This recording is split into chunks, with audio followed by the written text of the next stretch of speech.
ይዘቱ እንዴት ያለ ነው? ክርክሩ መነሻው ምን ነበረ? ፍርድ ቤቱ የደረሰበት ድምዳሜስ ምንድነው? የሱ ይዞታ ነው አይደለም ወደሚለው ከመግባቱ በፊት ይህንን ይዞታውን ለመጠየቅ ተወስዶብኛል ለማለት ይርጋ አለው የለውም? ይርጋ ካለውስ ስንት ዓመት ነው? በባለ ይዞታነት መብትና በባለ ሀብትነት መብት ላይ ፍርድ ቤቶቻችን የበታች ፍርድ ቤቶች ላይም ያሉት ያው በዛኛው በተቀየረ ውሳኔ ላይ እንዳለው የተቀላቀለ ግንዛቤ ነበራቸው። ይህን ብጅታም መስመር ያበጀለት ይመስለኛል በደንብ አድርጎ ማለት ነው። ህጋዊ ባለ ይዞታ ስለመሆኑ ሊያስረዳ የሚችል የሰነድ ማስረጃ ካለው አንድ ሰው ቤት መስራት አለመስራት ወይም ደግሞ ቤት መኖር አለመኖር ልዩነት ሊፈጠር ይገባሉ የሚለውንና የ1845ስ ደግሞ ለዚህ ጉዳይ ትክክለኛ ሊጠቀስ የሚገባስ ህግ ነው ወይ? የገጠር መሬት እና የከተማ መሬት ምንጫቸው ህገ መንግስት ነው። የመብቶቹ ምንጭ ለከተማም ለገጠርም የባለ ይዞታነት መብት ነው የተረጋገጠላቸው። ስለዚህ ህገ መንግስቱ ተመሳሳይ ምንጭ እስከሆነ ድረስ እነዚህ መብቶች የሚጠበቁበትን አግባብ የሚደነግጉ ህጎች መለያየታቸው ይህን ምንጩን ግን ዞር ብለን እንዳናስብ ያደርጋል ብዬ አላስብም። ሁለቱም የማይንቀሳቀስ ሀብትን የሚመለከት ቢሆንም ነገር ግን ልዩነቱ መሰረታዊ ልዩነቶች ስላላቸው ለከተማ ይዞታ መብት ጥበቃ ከገጠሩ እኩል ሊሰጠው አይገባም። ለከተማው ላይ በዘረዘርኳቸው ምክንያት 10 ዓመት ማድረጉ ልዩ ህግ ሌላ ስለሌለ ከገጠር መሬቱ ባለፈ የፍትሐብሔር ህጉን 1677 እና 1845 ተጠቅሞ ወደዚህ ማምጣቱ አሁን ለጊዜው እኔ ምክንያት ሆኖ ይታየኛል።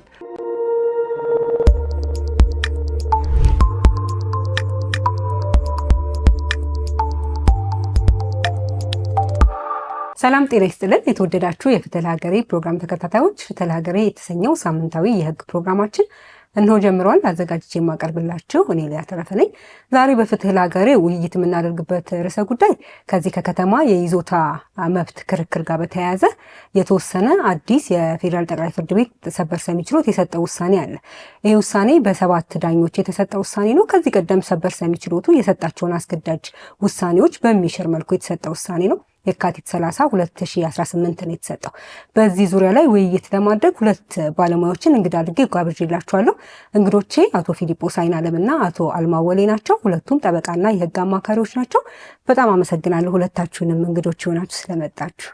እኛም እናመሰግናለን። የፌዴራል ጠቅላይ ፍርድ ቤት ሰበር ሰሚ ችሎት የሚሰጣቸው ውሳኔዎች አስገዳጅ እንደሆኑ ይታወቃል።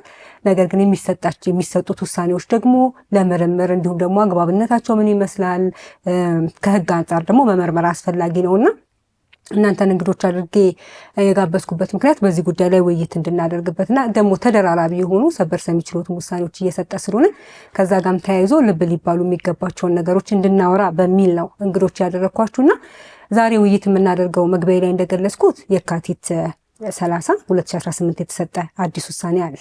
ይሄ ውሳኔ የከተማ ይዞታ ጋር በተያያዘ የሚነሱ ክርክሮችን ይርጋን አስመልክቶ ከዚህ ቀደም ከተሰጡ ውሳኔዎች በተለየ መልኩ የተሰጠ የይርጋ የሚመለከት ውሳኔ ነውና ቀጥታ ወደዚህ ውሳኔ ከመግባታችን በፊት የአንዳንድ ጉዳዮችን የህግ ባለሙያ ላልሆኑ ሰዎች ማብራራት አስፈላጊ ስለሆነ በባለ ይዞታነትና በባለ ሀብትነት መካከል ያለውን ልዩነት ከማብራራት እንጀምር። ምክንያቱም ባለ ሀብትነት ምንድነው፣ ባለ ይዞታነት ምንድነው የሚለውን ስናነሳ ከይዞታ ጋር ከሁከት ጋር ከመፋለም ጋር የተያያዙ ክርክሮችን ወይም ደግሞ ጥያቄዎችን ስለሚመልስልን ባለ ይዞታነት ወይም ባለ ሀብትነት ሲባል ልዩነቱ ምንድነው፣ ምንድናቸው? ከትርጉማቸው እንጀምር። አቶ ፊሊጶስ። እንግዲህ በንብረት ህግ ሁለቱም ያው የንብረት ህግ ጽንሰ ሀሳቦች ናቸው።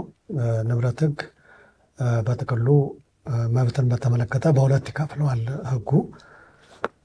አንደኛው የይዞታ መብት ነው፣ ንብረት ላይ የይዞታ መብት የንብረት መብት። ሁለተኛው ደግሞ የባለ ሀብትነት መብት ነው። ንብረቶች የሚንቀሳቀሱም የማይንቀሳቀሱም ናቸው።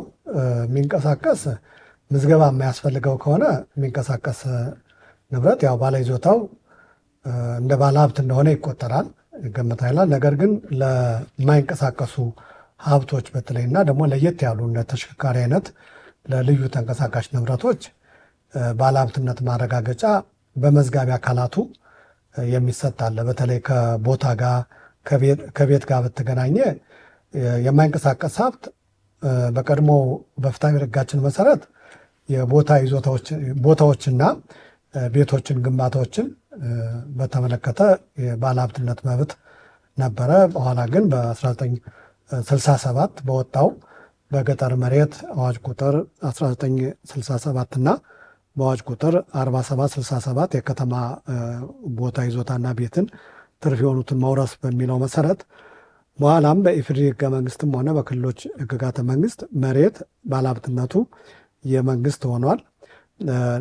ግለሰቦች የሚኖራቸው ማናቸውም ዜጎች የሚኖራቸው የይዞታ መብት ነው። ስለዚህ ባለሀብትነት መብት መሸጥ፣ መለወጥ፣ ማናቸውም ነገር ማድረግ የሚያስችል የሰፋ ከባለ ይዞታነት የሰፋ መብት ነው እና በማይንቀሳቀስ ሀብት ላይ ግንባታዎች ላይ ቤቶች ላይ ባለሀብት ሆኖ የመጠቀም ከሌላው ከማናቸውም የተሻለና ቀዳሚ መብት ያለው መብት መሆኑን የሚያመላክት ነው። ባለይዞታ ግን ከባለሀብትነት በመለስ በተለይ ለማይንቀሳቀስ ሀብት ባለይዞታ የምንለው ለቤቱ ባለይዞታም ነው። ነገር ግን ለመሬት ደግሞ ለቦታ ደግሞ የባለይዞታነት መብት ብቻ ነው። የባለሀብትነት መብት ኦነርሽፕ የሚባለው ለመንግስት ለህዝብ ስለሆነ ለብሔር ብሔረሰቦች ለህዝብ ስለሆነ ከ4367 አዋጅ ወደዚህ በህገ መንግስቱም ግለሰቦች የሚኖራቸው ግን ያለምንም ገደብ ይዞታ ያንን ይዞ በእጅ አድርጎ በወኪልም ሆነ በራስ በቀጥታም ሆነ በእጅ አድርጎ በእጅ አድርጎ የመጠቀም በማከራየት ሊሆን ይችላል። ከቤቱ ጋር አንድ ላይ ወይም ቦታውን ብቻውን ለምሳሌ ቤቱ በ500 ካሬ ሜትር ላይ አንድ ቤት ቢኖር ቤቱ 200 ላይ ቢያርፍ 300 ካሬ ሜትር ላይ የይዞታ መብቱ መሬቱ ላይ ያለው የይዞታ መብት ነው። አንድ ላይ ግን ከቤቱ ጋር የባለሀብትነት መብት ተብሎ በቤቱ አማካኝነት ይወሰዳልና ስለዚህ ይዞታ ፖሰሽን የሚባለው እሱም የንብረት መብት ነው። ባለሀብትነትም የንብረት መብት ነው። ስለዚህ መብቶቹ በዚህ መልኩ ልዩነት ያላቸው መሆናቸውን ከንብረት ሕግ ጽንሰ ሀሳቦችም እንደዚሁም ደግሞ ከፍትሐብሔር ሕጋችን ከ1126 ጀምሮ በዝርዝር በተደነገገው መሰረትም በሕገ መንግስቱ መሰረት ይህንን እንረዳለን። አቶ አልማው ከዚህ ከባለ ይዞታና ከባለ ሀብትነት መብት ጋር ወደ ቤትና ወደ መሬት እናምጣውና ምናልባት አቶ ፊልጶስ ካሉት ላይ የሚጨምሩት ካለ ይጨምሩልናል። ከዛ ደግሞ አያይዘው ስለ ክሶች ደግሞ ስናወራ የመፋለም ክስና የሁከት ይወገድልኝ የምንላቸው ክሶች አሉ። ከቤት ከይዞታ ጋር በተያያዘ የሚነሱ ክርክሮችን ማለት ነው። ስለዚህ ስለ ባለ ይዞታነትና ባለ ሀብትነት የሚጨምሩት ካለ እሱን ይጨምሩልንና አያይዘው ደግሞ መፋለም ክስ ወይም ደግሞ የሁከት ይወገድልኝ ክስ ሲባል ምን ማለት ነው? ልዩነታቸውስ እንዴት ያለ? እንግዲህ ባለ ይዞታ ሲባል ከእውነታ ጋር የተያያዘ ነው። የፋክት ጉዳይ ነው። ማን ነው አንድን ነገር ወይ ንብረት የያዘ የሚለው ጥያቄ ሲነሳ ምላሽ ሊሰጠን የሚችል መሰረተ ሀሳብ የንብረት ሕግ መሰረተ ሀሳብ ነው። የኦነርሺፕ ባለሀብትነት ጽንሰ ሀሳብ ደግሞ መብትን የሚጠብቅ ነው። ሕግ የሚሰጠንን መብት የሚጠብቅ እጅግ በጣም ሰፊ የሆነ ሙሉ የምንለው የመብት አይነት ነው። በንብረት ላይ ለመሸጥ፣ ለመለወጥ፣ ለማስተላለፍ ከፈለገ ደግሞ የሌሎችን ሰዎችን መብት ሳይነካ የማውደም መብት ሁሉ አለው። ስለዚህ በመብቶቹ አድማስ አንጻር ስናየም ራሱ አንደኛው እጅግ በጣም ሰፊ ነው ባለሀብትነት።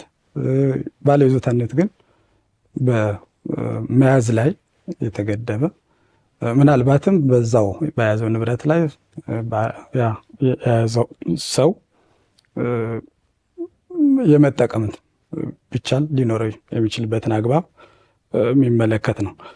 ስለዚህ ሌሎቹ እነዚህ ታሪካዊ እንትናቸውን እኛ ሀገር ላይ የተለያየ ይዘት እያያዙ የመጡ በመሆኑና ፍትሐብሔር ሕግም ሲወጣ የነበረው አጠቃላይ ስለ ባለይዞታነት ስለ ባለሀብትነት በኋላ ደግሞ የወጡ በርካታ ሕጎችም ስላሉ እነዛን ሁሉ እንዳስስ ብንል ጊዜውን ላይበቃን ስለሚችል በዚህ ረገድ እንግዲህ ባለይዞታነትና ባለሀብትነት መሰረተ ሀሳቦች ምንድን ናቸው በሚለው ላይ መጨመር የምችለው ይህን ነው።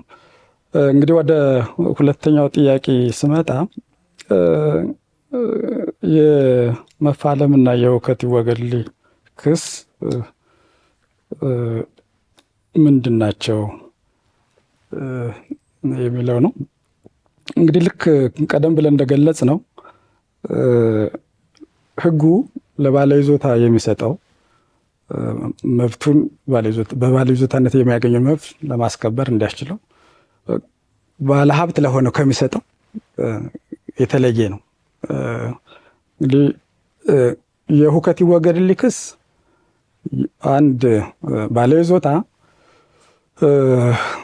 በእውን በሀቅ የያዘውን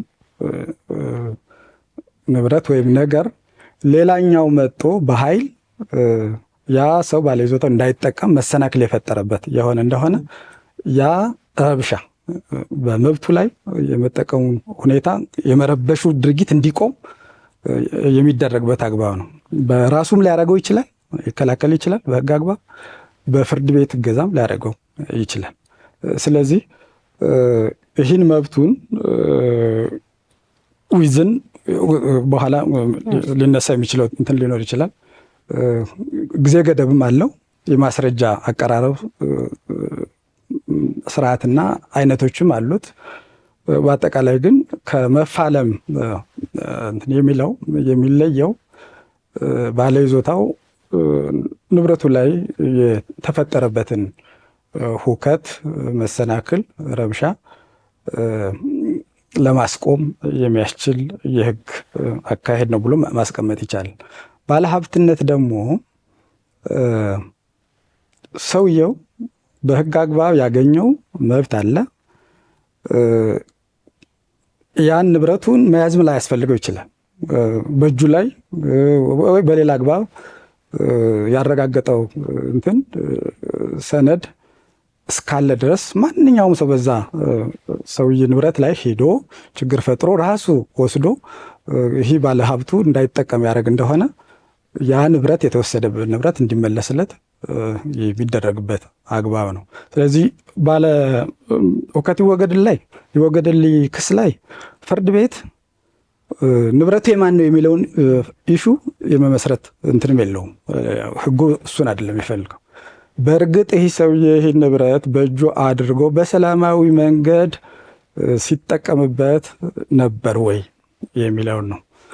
ሁከቱ የመረበሹ የመሰናክሉ ድርጊት በዚህ በተከሳሽ ተፈጽሟል ወይስ አልተፈጸመም የሚለው ከዛ አያይዞ በማስረጃ ሊያጣራው ይችላል። ባለሀብትነት ላይ ግን ንብረቱ የማን ነው የሚለውን ጭብጥ ይዞ ከዛ ህጉ በሚጠይቀው አግባብ የማስረጃ አይነትም ያቀራረቡ መሰረት አድርጎ አጣርቶ ትክክለኛው ባለሀብት ማን እንደሆነ የሚለይበት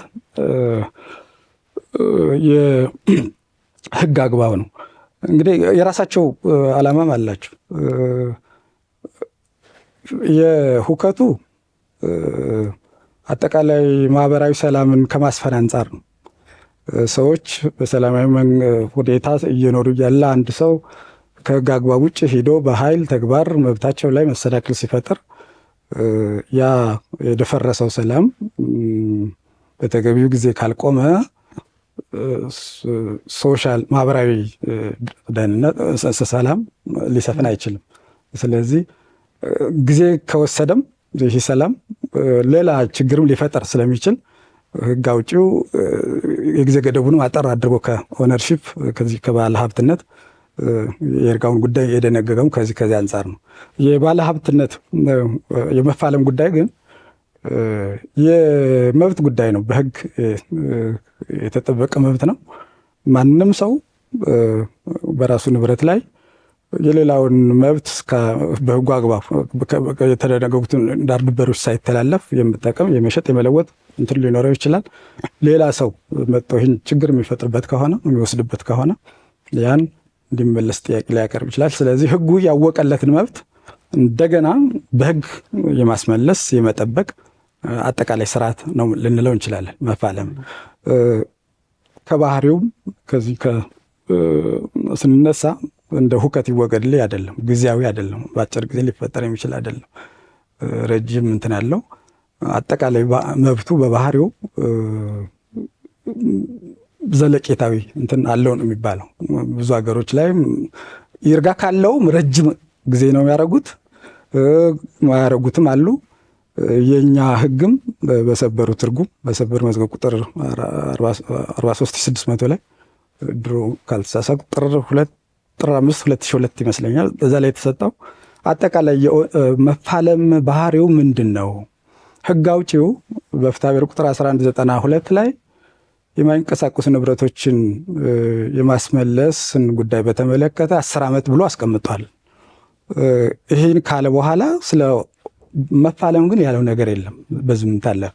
ስለዚህ ምን ታስቦ ነው? ቢያስብ ኖሮ በይርጋ የሚታገድ ነገር መሆኑን ቢያምንበት ኖሮ ልክ ለሚንቀሳቀስ ንብረት እንዳስቀመጠው 10 ዓመት ብሎ እንዳለው እዛ ላይ አስቀምጦ ማለፍ ይችል ነበረ፣ አልፏል። የ10 ዓመቱን ደግሞ ልክ ከውል ወይም ከውል ውጭ ለሆኑ ግዴታዎች የራሳቸው የሆነ ይርጋ ለሌላቸው ነገሮች ክርክሮች ውል ህጉ 1845 ላይ ያለው የ10 ዓመት እንትን ይርጋ ለመፋለምም ተፈጻሚ እንዳናረግ 1192 ላይ ያለውም 10 ዓመት ነው፣ እዛ ያለውም 10 ዓመት ነው። ሁለቱን እኩል ከሌላኛው የህግ እንትን አንቀጽ መጽሐፍ አመጣው እዚህ ላይ ተግባራዊ ማድረጉ አጠቃላይ ህግ አውጪው ምክንያታዊ አልነበረም እንደማለትም ሊያስቆጥር የሚችል ነው ተብሎ የለም ወደሚለው ድምዳሜ ሰበር ችሎት የደረሰበት አግባብ አስታውሳለሁ። ስለዚህ ከዚህ ምንድን ነው ለማለት የፈለግኩት መፋለም እጅግ በጣም በባህሪው ከዚህ ከሁከት ይወገድ አንጻር ሲታይ ዘላቂ ነው። ህግ የሰጠውን መብትን ለመጠበቅም ታስቦ የተቀረጸ ነው እንጂ ለጊዜው የተፈጠረውን ችግር ለማስወገድ አይደለም። ሁለቱን ክሶች የሚያቀርብ ሰው የይርጋ የጊዜ ገደብ ምን ያህል ነው? ልዩነት ካለው ደግሞ ለምሳሌ የሁከት ይወገድልኝ ክስ የሚያቀርብ ሰው የይርጋ ጊዜ ገደቡ ይሄ ነው፣ የመፋለም ክስ የሚያቀርብ ደግሞ ይሄ ነው የምንል ከሆነ መሰረታዊ የሆነ በሁለቱ ክርክሮች መካከል የይርጋ ጊዜው እንዲያጥር ወይም እንዲረዝም የሆነበት ምክንያት ምንድን ነው የሚለውን ደግሞ ይንገሩን። መጀመሪያ ለየትኛው ምን ያህል ዓመት ነው የይርጋ ጊዜ ገደቡ ከሚለው። ጓደኛዬ በአቶ አልማው እንደተገለጸው በፍትሐብሔር ህጋችን 1148 መሰረት እና 1149 መሰረት አንድ ይዞታው ላይ ንጥቂያ ተግባር ወይ አሁን ቅድም እንደተገለጸው የመሰናክል ድንበር መግፋት ሊሆን ይችላል፣ ወይ ደግሞ በኃይል መያዝ። አንድ ሰው ለምሳሌ ክፍለ ሀገር ሄዶ ወይ ውጭ ሆኖ ቤቱን ዘግቶት ወይ በጠባቂ እነዛ በኃይል ተይዞበት ሊሆን ይችላል። ተንቀሳቃሽም ንብረትም ልክ እንደዛው አንድ ተሽከርካሪ ከቆመበት ተወስዶበት ሊሆን ይችላል።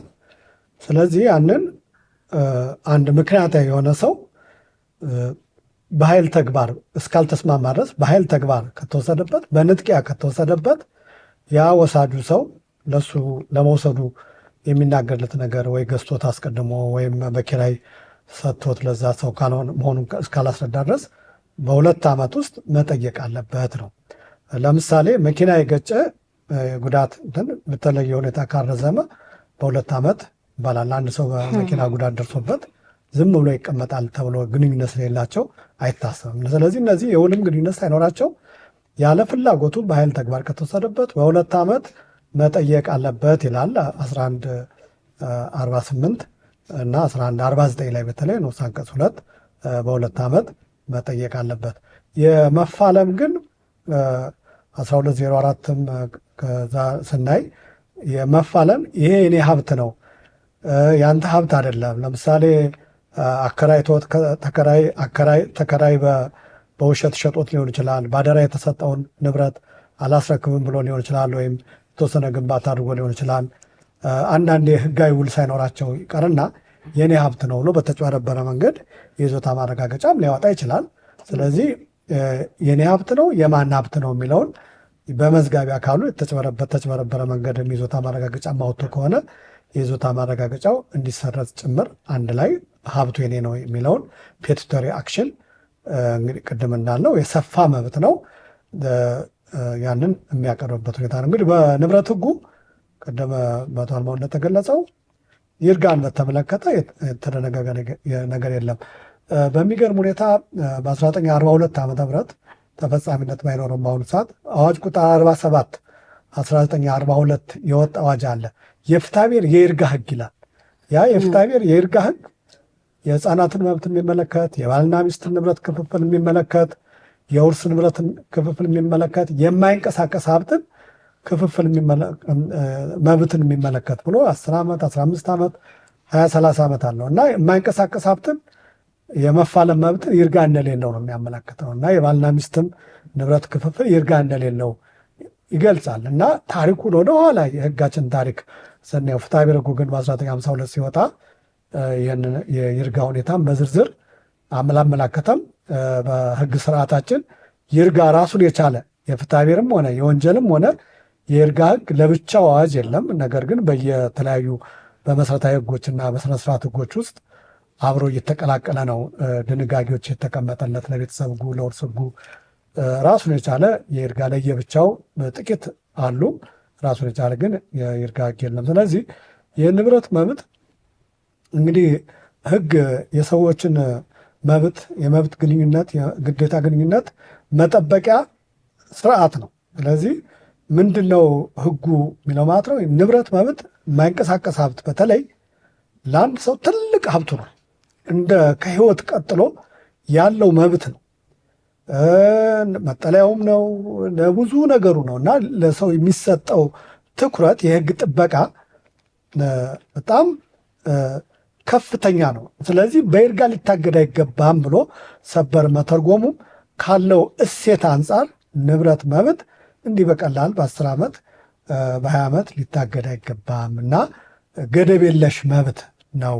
በሌላ ህግ በህግ በአግባቡ ለህዝብ ጥቅም ተፈልጎ ይዞታው እስካልተወሰደ ድረስ ወይም የባለሀብትነት መብቱን እስካላጣ ድረስ በግለሰቦች ግንኙነት በተለያየ መንገድ ይርጋ ያግደውም ተብሎ እንግዲህ ህጉ የሰጠውን ትኩረት የሰጠውን ዋጋ የሚያመላክት ነው እና ከንብረቶች መካከል በመብቶች መካከል መበላለጥ አለ፣ በግዴታዎች መካከልም እንደዛው እና ስለዚህ አንድ መብት አለኝ የሚል ወገን በተወሰነ ጊዜ ባለመጠየቁ ምክንያት የይርጋ ዓላማው ከማስረጃ አንጻር መብት ጠያቂን ለማትጋት ባለግዴታም እንደዛው ግዴታውን ቶሎ እንዲወጣ ለማድረግ ነው። ስለዚህ መብት የሌለው ሰው የማይንቀሳቀስ ሀብትን ይዞ በይርጋ ታግዶልሃል አይለውም ህጉ። ስለዚህ ህጉ ሰበር በሰጠው ትርጉም መሰረት የህግ ታሪካችንም ወደኋላ ስናየው በሀገራችንም ባህል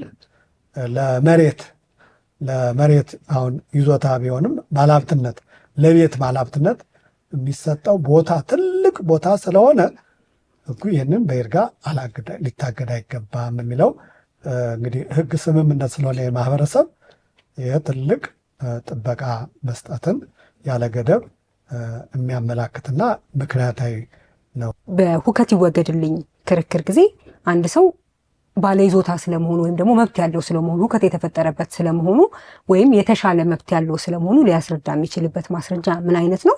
የመፋለም ክርክር ሲቀርብስ በምን አይነት ማስረጃዎች ነው ሊያረጋግጡ የሚችሉት?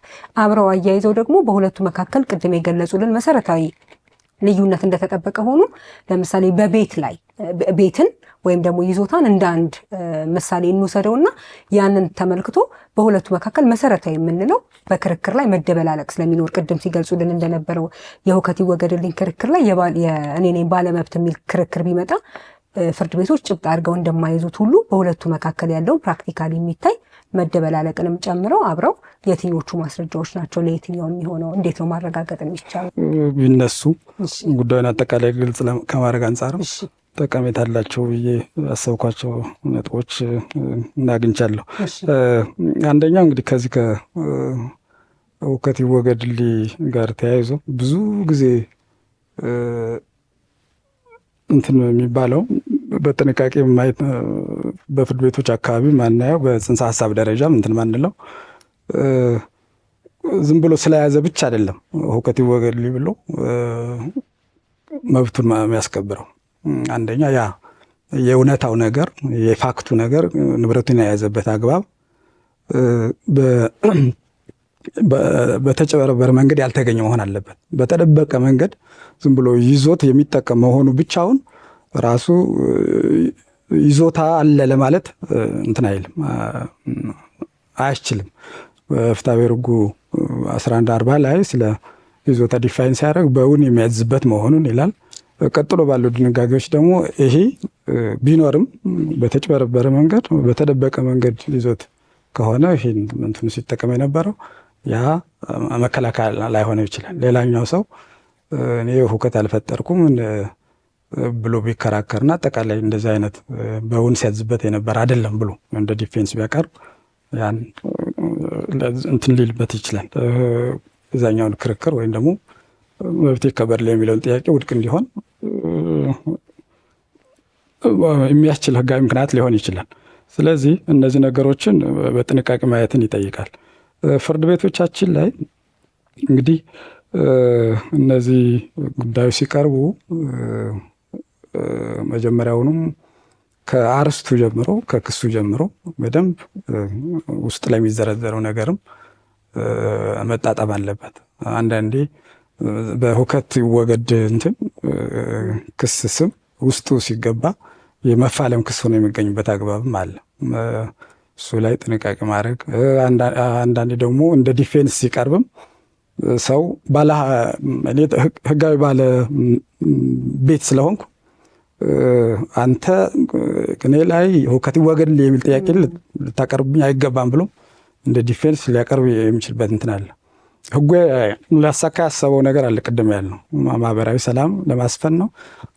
አከራይም ይሁን የተከራይም በህግ አግባብ ነው ሊያስወጣ የሚችለው። ሌላ ለምሳሌ በኋላ ወደምንዋይበት እንትን ስናመጣ አንድ አርሶ አደር መሬቱን ይዞ ሲጠቀም በህግ አግባብ እንትን ሳይል ብዙ ጊዜ እንትን ሲል መንግስት መጥቶ ዝም ብሎ በኃይል አይደለም ማስወገድ አለበት። እኔ በህገ መንግስቱ መሰረት የመሬት እንትኑ ባለቤት ነኝ። ስለዚህ አንተ የተሰጠ ሰርቲፊኬት ወይም ደግሞ በገጠሩ አካባቢ እንደሚባለው ግሪን አረንጓዴ ደብተር የሚባለው ስለሌለ ብሎ ያለውን ኃይል ተጠቅሞ እንዲያስወግደው ህጉ አይጠብቅም። ስለዚህ መንግስት እንደዚህ አይነት ነገር እንትን ቢልበት አንድ ሰው እያረሰ እየተጠቀመ ባለበት ሁኔታ ቢመጣ ሁከት ይወገድ ብሎ ክስ ቢመሰርት መንግስት ላይ ህጉ ይፈቅድለታል ማለት ነው። በእርግጥም ሲያዝበት ነበረ ሲጠቀምበት ነበረ የሚለውን እስካስረዳ ድረስ ማለት ነው። ይሄ ግን ለዚህ ሰው መጨረሻ ላይ የመሬቱ ባለሀብትነት እንኳን ሳይሆን በባለይዞታነት አድማስ ስር እንዲጠቀም ቀጣይነት እንትን ዋስትና ሊሰጠው አይችልም። መንግስት ይመጣል ከህግ አግባብ ውጭ ነው የያዘው።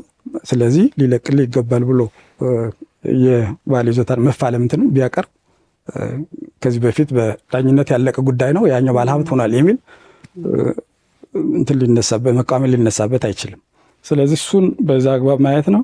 ማስረጃዎቹ ጋር ስንመጣ እንደየባህሪያቸው ነው። የሁከት ይወገድ ክስ ማናቸውንም የማስረጃ አይነቶችን ማቅረብ ትችላለች። ጎረቤትም ቢሆን አንቺ እንትን ላይ በአንቺ ይዞታ ላይ ሌላ ሰው በኃይል መጥቶ መሰናክል ሆኖ ሁከት ሲፈጥር ብሽ ያየ ሰው ካለ እሱን ማቅረብ ይቻላል።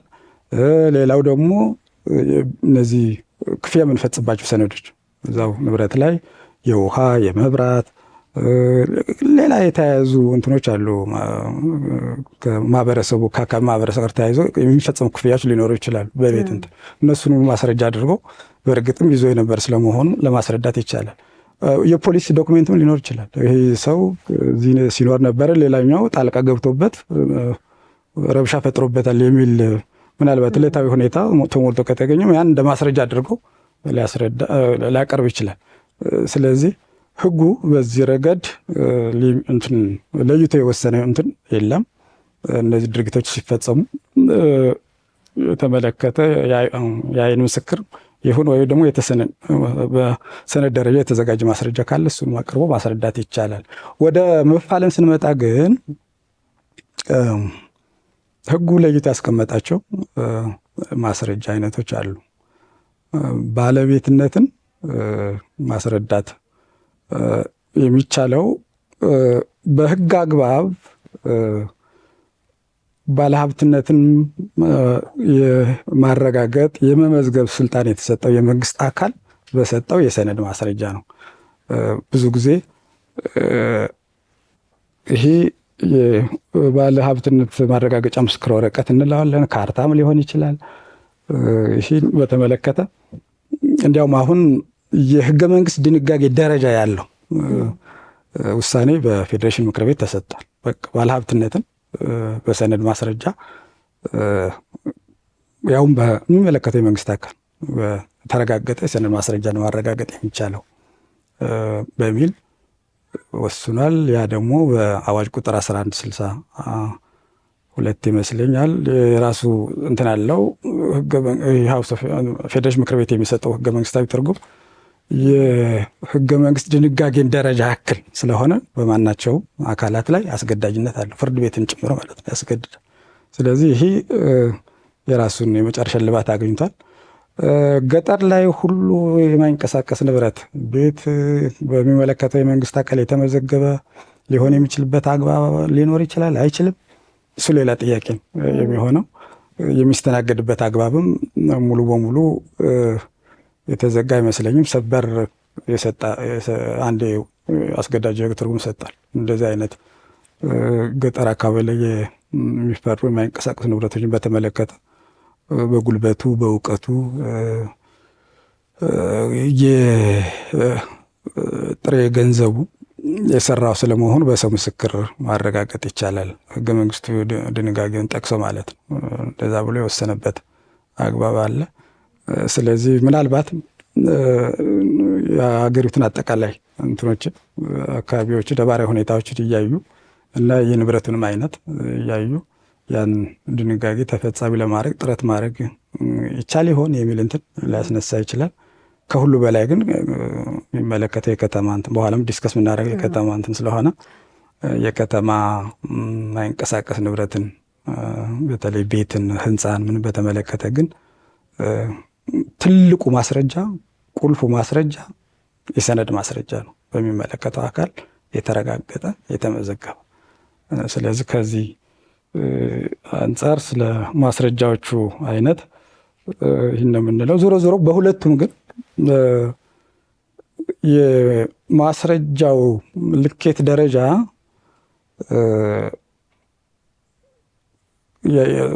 የማስረጃ መርህ አለ፣ ሁላችን የምናውቀው ማለት ነው። ማን ነው የተሻለ ያስረዳ የሚል ነው። የሰነድ ሁለቱም ሊያቀርቡ ይችላሉ። ስለዚህ ተመሳሳይ የመንግስት አካል ተመሳሳይ የሰነድ ማስረጃ በአንድ ንብረት ላይ ሰጠው ከሆነ የትኛውን ትክክለኛው ህጋዊ የትኛው ነው የሚለውን ፍርድ ቤቱ ያጣራል። ተከራካሪ ወገኖች ባቀረቡት ማስረጃ በዛ ብቻም ሳይገደብ እውነቱን ለማውጣት ከሚመለከተው አካል በተለያየ አግባብም ማስረጃውን ሊያጣራ ይችላል፣ እንዲቀርብ ሊያደርግ ይችላል። ኢብን ራሱ እስከ የፎረንሲክ ምርመራ እንዲደረግ እስከ ማዘዝ ድረስ ሊደርስ ይችላል።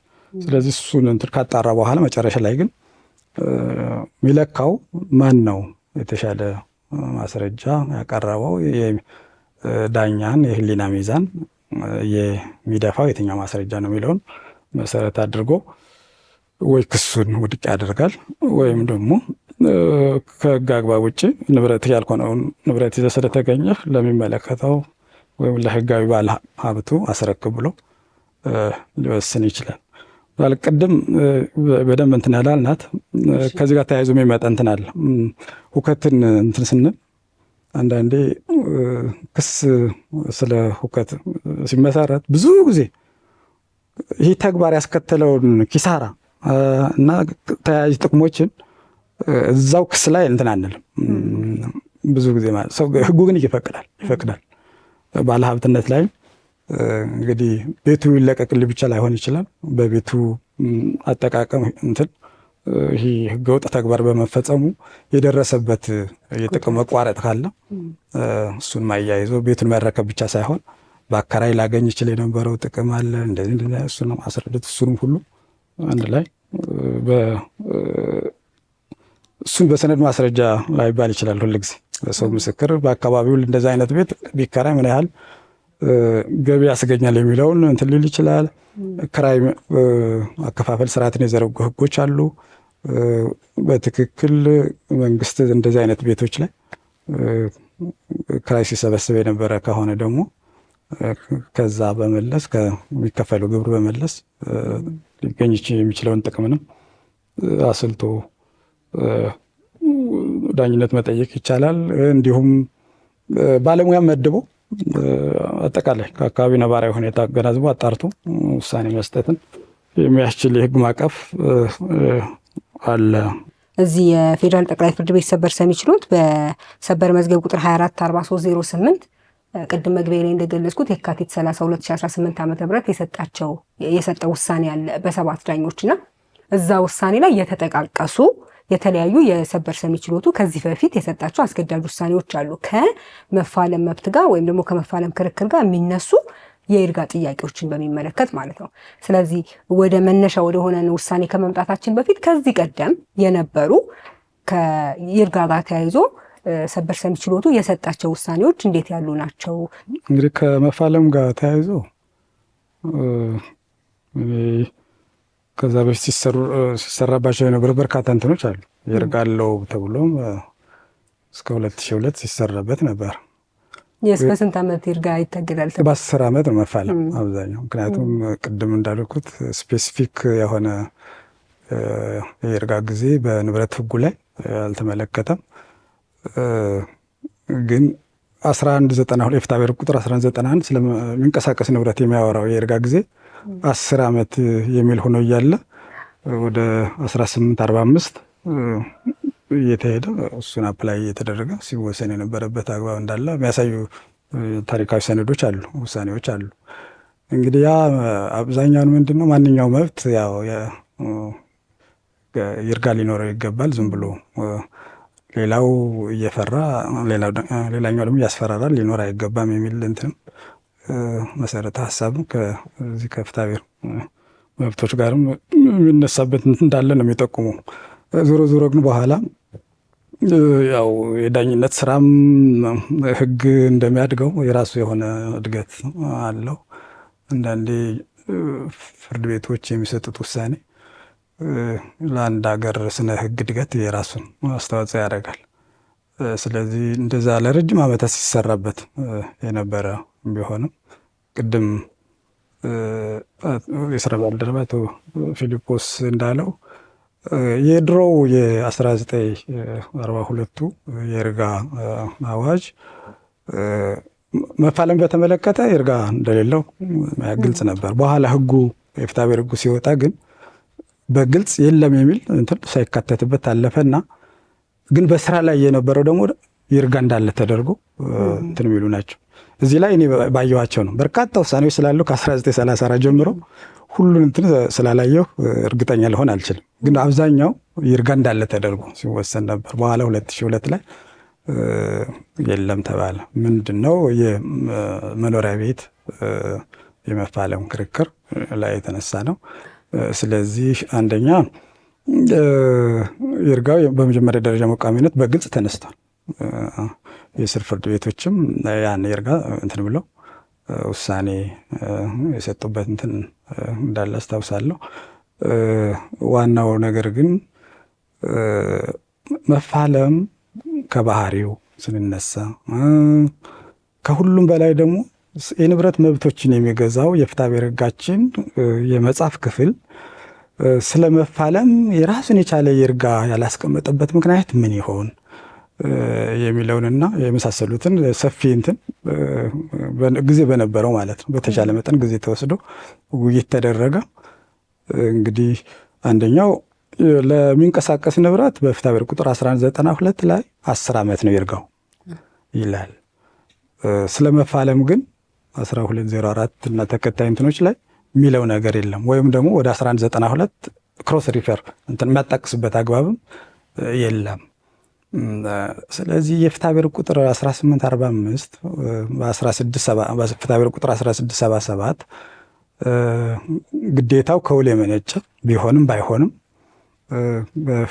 የዚህ ረጅሙ የ10 ዓመት ይርጋ ተፈጻሚነት አለው የሚለው ለመፋለም ሊሆን ይችላል ወይ ተገቢ ነው ወይ እንደዚህ ማድረጉ የሚል ጥያቄ ተነስቶ አንደኛ የታየው ያኔ የፍትሐ ብሔር ቁጥር 1192 10 ዓመት ብሎ ጠቅሶ እንደገና ከሌላ መጽሐፍ 10 ዓመት የሚለውን ማምጣት ህግ አውጪው ራሱ ምክንያታዊ እንዳልነበረም እንትን ማለት ነው። ህግ አውጪው እያንዳንዷን አንቀጽ በትክክል አስቦበት ያስቀምጣል ተብሎ ነው የሚታሰበው። ያለ ምክንያት ዝም ብሎ የሆነ አንቀጽ አስቀምጦ ያልፋል ተብሎ አይታሰብ፣ በህግ ሳይንስ ማለት ነው። ይህን ነው የህጉ አውጪውን ሀሳብ ምን እንደሆነ ፍርድ ቤቶችም ለውሳኔያቸው መመርመርም በደንብ ቆም ብሎ ማሰብም የሚገባው በህግ ትርጉም የተፈቀደ ስለሆነ ማለት ነው። ስለዚህ እሱን ስናይ ይህኛው ትንሽ ስትሮንግ አይደለም እንደዛ ማድረጉ። ተመሳሳይ የይርጋ ጊዜ ማለት 10 ዓመት ነው 10 ዓመት አይሆንም። ህግ አውጪ ያለፈው እንደገና 10 ዓመት ለምን እኛ እናመጣለን በሚል ችሎቱ እንትን አለ። ሌላ ከሁሉም በላይ ምንድነው ለምን ይሆን የሚል ጥያቄ ከተነሳ በኋላ ኦነርሺፕ እኮ በባህሪው ፐርፔቹዋል ነው፣ ዘላለማዊ ነው፣ ዘለቄታ በቃ የሚቋረጥ ነገር አይደለም። ዛሬ እኔ አባት አንድን ንብረት ወይም ደግሞ የአቶ ፊልጶስ ወላጅ አባት የሆነ ትልቅ ህንፃ ቢኖራቸው እሳቸው በህይወት እያሉ መፋለም የባለቤትነት መብት የሚሰጣቸውን ማናቸውንም በህግ አግባብ ሲጠቀሙ ቆይተው ሳያስተላልፉ በህግ አግባብ በሽያጭም በምንም በስጦታም በእንትንም ኑዛዜ ሌላ ሳያስተላልፉ እንትን የሚሉ ወላጆቻችን ቢያልፉ የነሱ ጉዳይ ሆኖ ብቻ አይደለም የሚቀረው፣ የትውልድ ጉዳይ ነው። የልጅ ልጅ ልጅ ልጅ እያለ መሄድ ነው። ቤቱ ምናልባት ማደስ ምናምን ሊሆን ይችላል፣ ወይም ደግሞ በሌላ በህግ አግባብ ተፈልጎ ለዚህ ለህዝብ ጥቅም ምናምን ተብሎ ለልማት ሊፈርስ ይችላል። እሱም ቢሆን የራሱን እንትን ተክቶ ነው የሚሄደው፣ ካሳ ምንም ተገኝቶ ማለት እያለ ይሄዳል። ስለዚህ ባህሪው እንደዚህ ነው፣ ዘለቄታዊነት ነው። ይህን ነገር በይርጋ ማገዱ ህግ አውጪው እንዳልፈለገ ያሳያል። ሌሎች ሀገሮች ኤክስፒሪየንስም አብዛኛውን ጊዜ እንትን ነው። ይሄ ሀገር ይሄ ነው ብዬ ባላስታውስም አንዳንዶቹ ረጅም እንትን ያላቸው ረጅም የይርጋ ጊዜ መፋለምን በተመለከተ ማለት ነው። አንዳንዶቹ እንደሌላቸው የሚያሳዩ የምርምር ስራዎች አሉ። ስለዚህ የእኛ ህግ አውጪው የተከተለው ይርጋን ያለማስቀመጥ ነው ተብሎ አንዱ መፋለምን በተመለከተ ውሳኔ የተሰጠው በሰበር መዝገብ ቁጥር 43600 ነው 2002 ጥር 5 አካባቢ። ሌላው እንግዲህ አሁን በኋላ ከምንወያይበት እጅጉን ተያያዥነት ያለው ጉዳይ የገጠር መሬት ይዞታነት ጉዳይ ነው።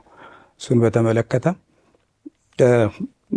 ሰበር ችሎቱ ከዚህ በፊት የሰጠው ውሳኔ ነበር 10 ዓመት ተብሎ ማለት ነው። 10 ዓመት ነው የሚጠየቀው። ሌሎች ልዩ የሆኑ የይርጋ እንትኖች እያሉ ማለት ነው። ይሄ ባለ ይዞታነትን ከመፋለም ጋር ያይዘን እንትን ስንል ነው ይሄ 10 ዓመት የሚሆነው። የውርስ የምን የምንትኖች የራሳቸው ስፔሻል እንትኖች ስላሉ በዛ ነው እንትን የሚለው። እንዲያውም እግረ መንገድ እዚሁ ላይ በመዝገብ ቁጥር 43600 ላይ አይ መፋለምን ሁሉ ይርጋ የለውም ብለን ማለፍ እንትን ላይሆን ይችላል። ለምሳሌ ይሄ ከህግ ውጭ የተወረሱ ቤቶች በደርግ ጊዜ ምናምን እሱን የሚገዙ ህጎች ነበሩ። የራሳቸው ይርጋ አላቸው። የ3 ወርም አለው የ2 ዓመት ምናምን ሁሉ አለው። ስለዚህ እሱን ሁሉ እንትን መደብ አንድ ላይ እንትን ማለት እንዳይሆን የውርስ የቤተሰብ እንትን ላይ ክርክሮች ሊነሱ ይችላሉ በባህሪያቸው የመፋሌ ባለሀብትነት እንትን አይነት። ስለዚህ ይህን ሴብ ሊያደርግ የሚችል ወይም ደግሞ እንዳይነካ አድርገን አስበንበት የወሰነ ስለመሆኑ የሚያሳይ ፓራግራፍ ይግባ ተብሎ ሰበር መዝገብ ቁጥር 43600 ላይ መጨረሻ አካባቢ ላይ ማስገባታችንን አስታውሳለሁ። ምንድነው ይህን እንትን ያልኩት ለአነሳ የተገደድኩት የገጠር መሬት የሚገዙ ህጎች የራሳቸው እንትኖች አሉ። እነሱ ቢወጡም እንኳን ይርጋ ያልነበራቸው ያልያዙ ነበሩ። ስለዚህ እንደዛ ከሆነ ወደ ፍትሐብሔር ህጉ 1677 እንትን ተብሎ 10 ዓመቱ አፕላይ የሆነበት አግባብ ነው። አንደኛው መዝገብ እሱ ነው። በኋላ አሁን ለመለወጡ ምክንያት የሆነው እንግዲህ የከተማ ይዞታን በተመለከተ መፋለም ሲሆን ይርጋ የለውም ወደሚል ተሄደ። ዋናው መንደርደሪያው የመዝገብ ቁጥር 43600 ቀድሞ በመኖሪያ ቤት እንትን ላይ የተሰጠ የህግ ትርጉም ነው። ግን በኋላ ዝርዝሩን እንደምናየው ትንሽ ችሎቱ እዛ ላይ ይርጋ የለውም ባለው ላይ የከተማ እንትን የባለ ይዞታነትን መብትና የባለ ሀብትነትን ህገ መንግስታዊ ድንጋጌዎችን የሚጠብቁትን መብት አንድ ላይ ቀላቅሎ እና አግባብነትም ያለውን የሰበር ውሳኔ መሰረት አድርጓል የሚል እምነት የለኝም። ስህተቱም እሱ ይመስለኛል። ስለዚህ ለከተማ ይዞታ ይርጋ የለውም ተብሎ የተሰጠበት አንደኛው መዝገብ ነው። ሌሎች መዝገቦችም አሉ። በወራሾች መካከል ሲሆን አይሆንም ምናምን እየተባለ የተሰጡ አብዛኛዎችን እዛ ላይ ሰበር ችሎቱ ለቅሞ ጠቅሷቸዋል የሚል እንትን አለ። ተመሳሳይ ይዘት ያላቸው የሚል እንትንም ሀረግም ውሳኔው ላይ ይጠቀማል። ስለዚህ እንደዚህ አይነት እንትኖች ናቸው ከዚህ በተያያዙ ሊጠቀሱ። አመሰግናለሁ በጣም አቶ አልማው።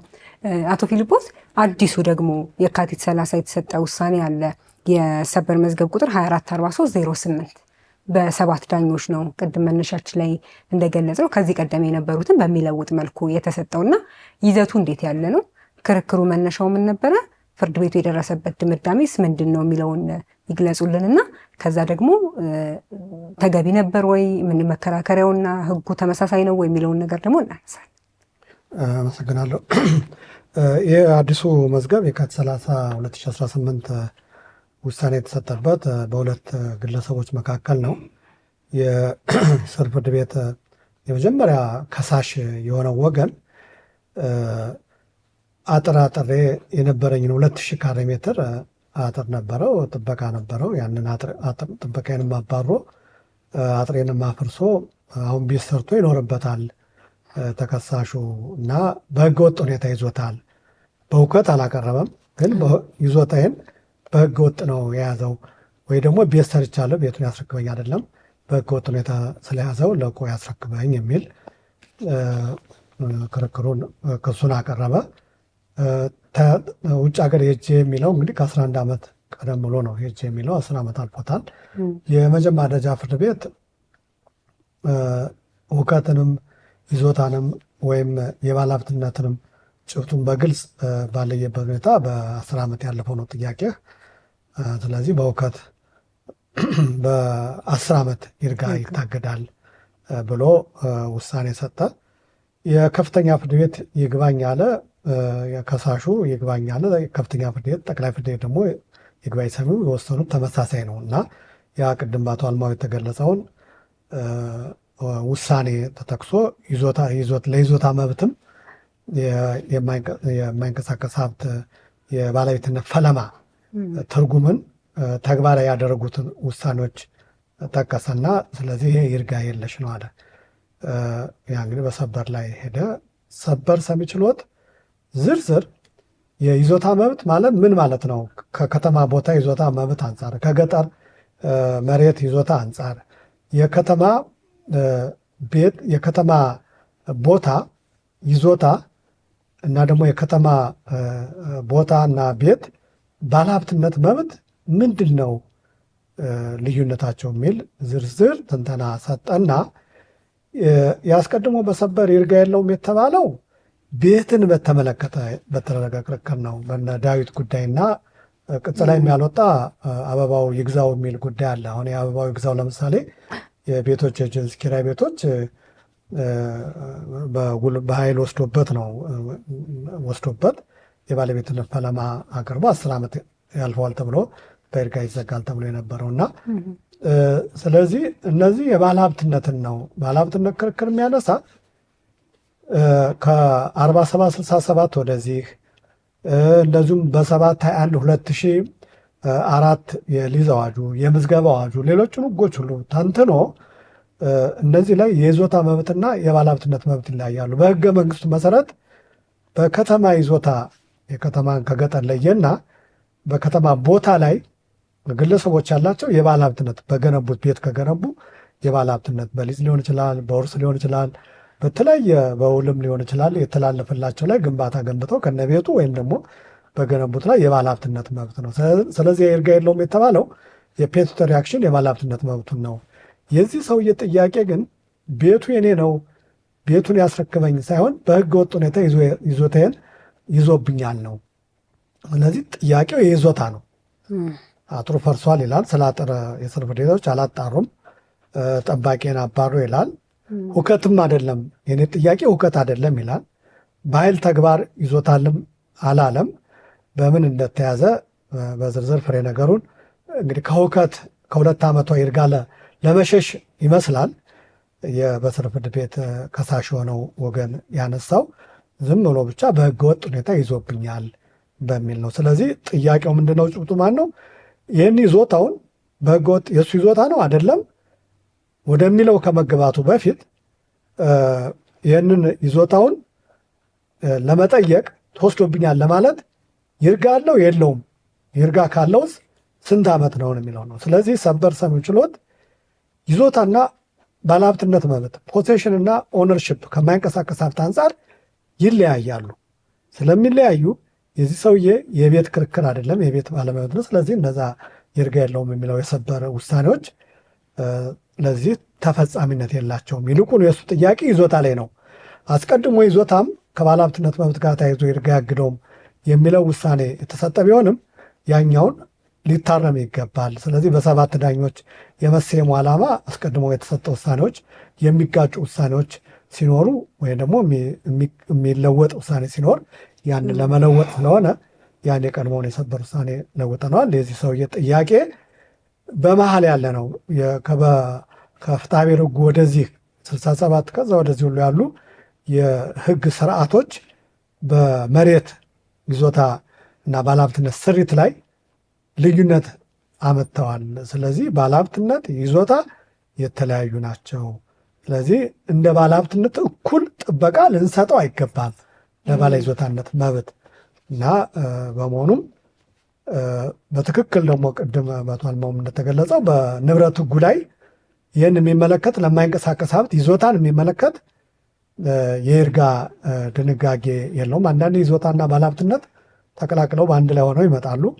ስለዚህ ያኛው ባለሀብትነት ጥያቄው ግን ይሄኛው ነጥሎ ይዞታ መብትን ነው እየጠየቀው። ስለዚህ ግልጽ የይርጋ ድንጋጌ ስለሌለው የገጠር መሬትም የተለየ ስለሆነ ስሪቱ የተለየ ነው፣ የሚሰጠው መብት የተለየ ነው። የከተማ ቦታ ደግሞ የተለየ ነው።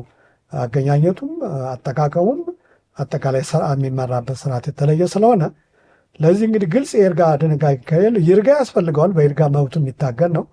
ይርጋ ደግሞ የሚያስፈልገው ከሆነ ግልጽ በንብረት ሕጉ ላይ ይርጋ ከሌለ ወደ ፍትሐብሔር ሕጉ ፍትሐብሔር የውል ሕጉ ወደ 1677 እና ወደ 1845 ክሮስ ሪፈር አድርጎ አጣቅሶ በዛ ለሌሎችም ግንኙነቶች ለውልና ከውል ውጭ ለሆኑ ተፈጻሚነት ይኖረዋል የዚህ የፍትሐብሔር ሕግ ድንጋጌዎች ስለሚል ከጠቅላላ የውል ድንጋጌዎች አመጣና በ10 ዓመት የይርጋ ድንጋጌ ሊታገድ ይገባል ብሎ ነው የጠቅላይ ፍርድ ቤቱን የመጀመሪያ ደረጃ ፍርድ ቤቱን ከምክንያቱ አንጻር አሻሻለው።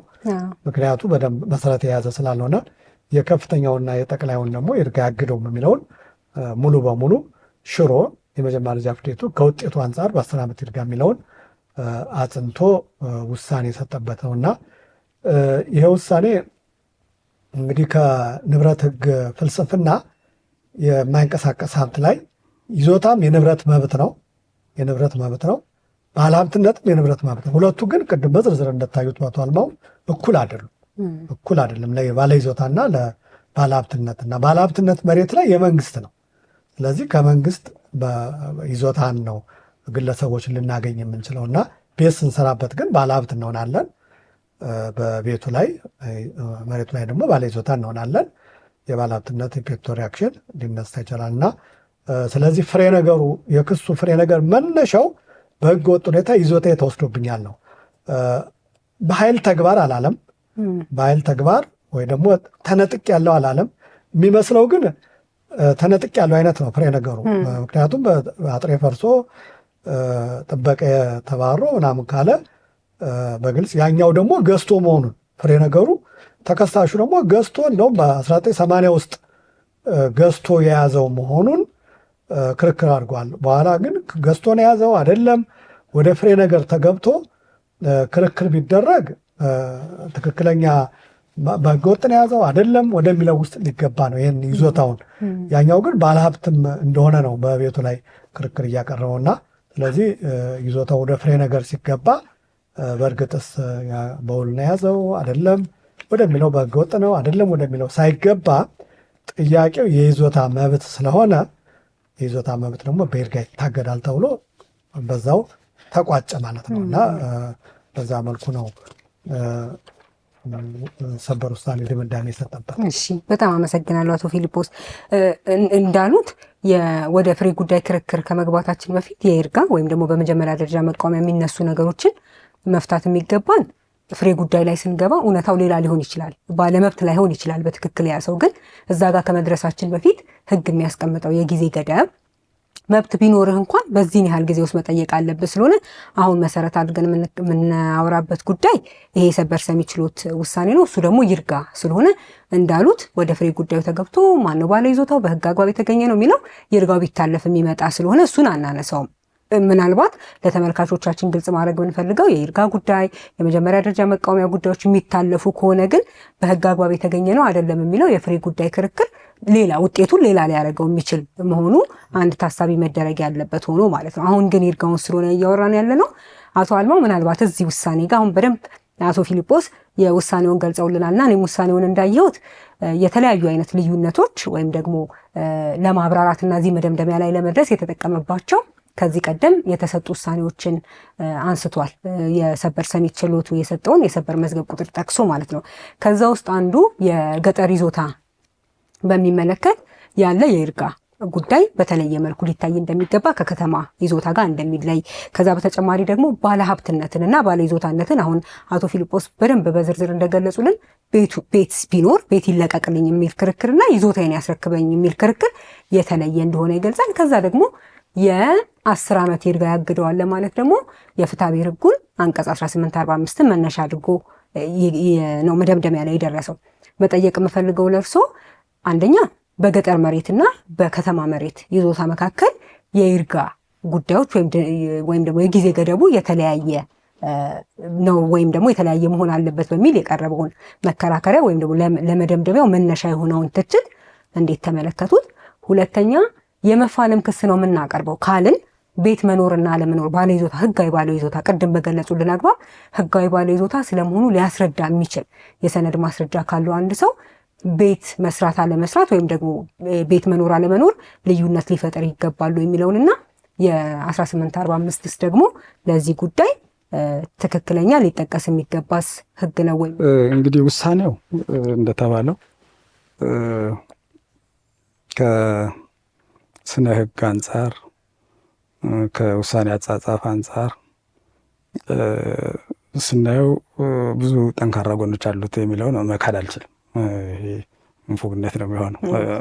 ጥሩ እንትኖች አሉት፣ ጥንካሬ ጎኖች ሊባሉ የሚችሉት አንደኛው ቅድም የተጠቀሰው ነገር በህጉ አደራ የተሰጠበት ኃላፊነት አለ። ሰበር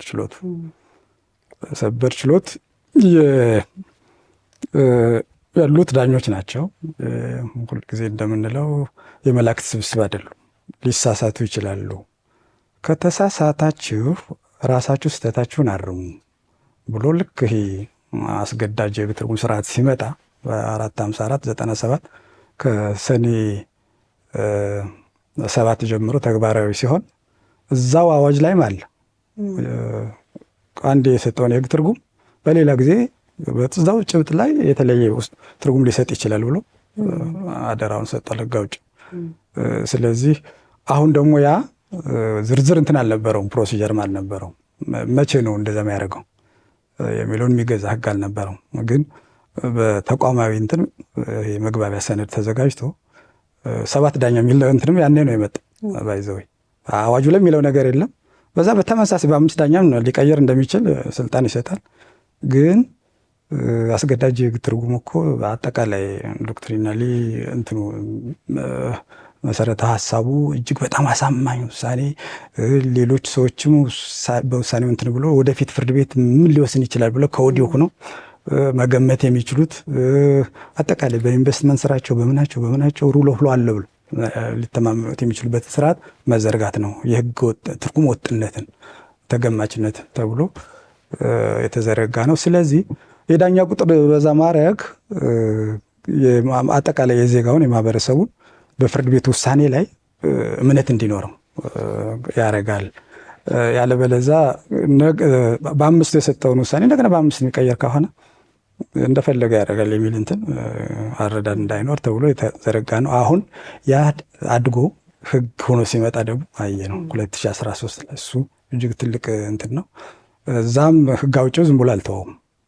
የተቃረኑ ውሳኔዎች ካሉ አስተካክል፣ ሌላ ምክንያት ለመለወጥ አሳማኝ ምክንያት ካለ ብለህ ሶሺዮ ኢኮኖሚክ እንትኑን ዳይናሚዝሙን መሰረት አድርገህ የህግ ትርጉም መቀየር ትችላለህ ብሎ ህግ ሰጥቷል።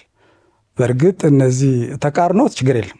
ኦብጀክቲቭ ስታንዳርድ ችሎቱ ግልጽ መለኪያ ስላለው ይህ ይቃረናል አይቃረን የሚለው መመርመር ነው የሚጠበቅበት።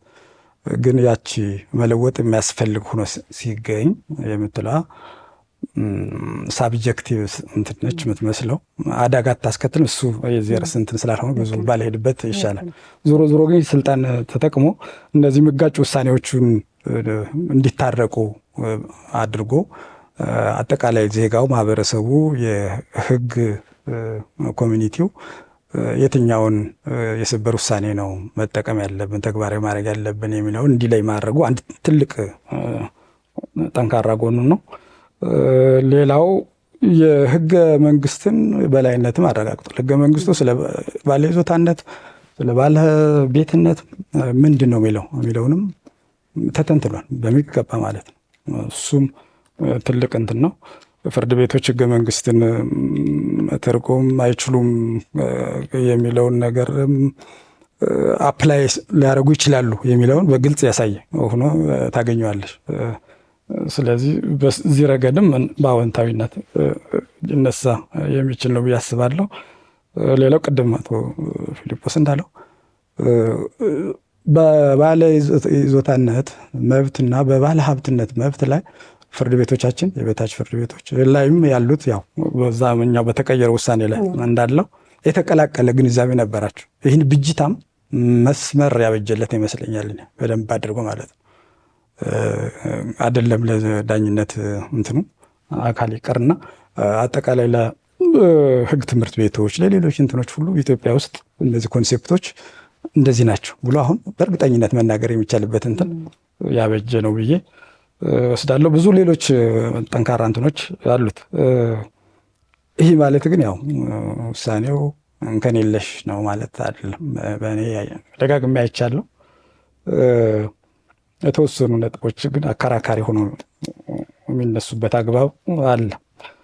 ለምሳሌ አንደኛው ቅድም አንቺም እንዳነሳሽው የ10 ዓመት ይርጋ ለገጠርና ለከተማ የመሬት ይዞታ ለምንድን ነው የተለያየ ሊሆን የቻለው?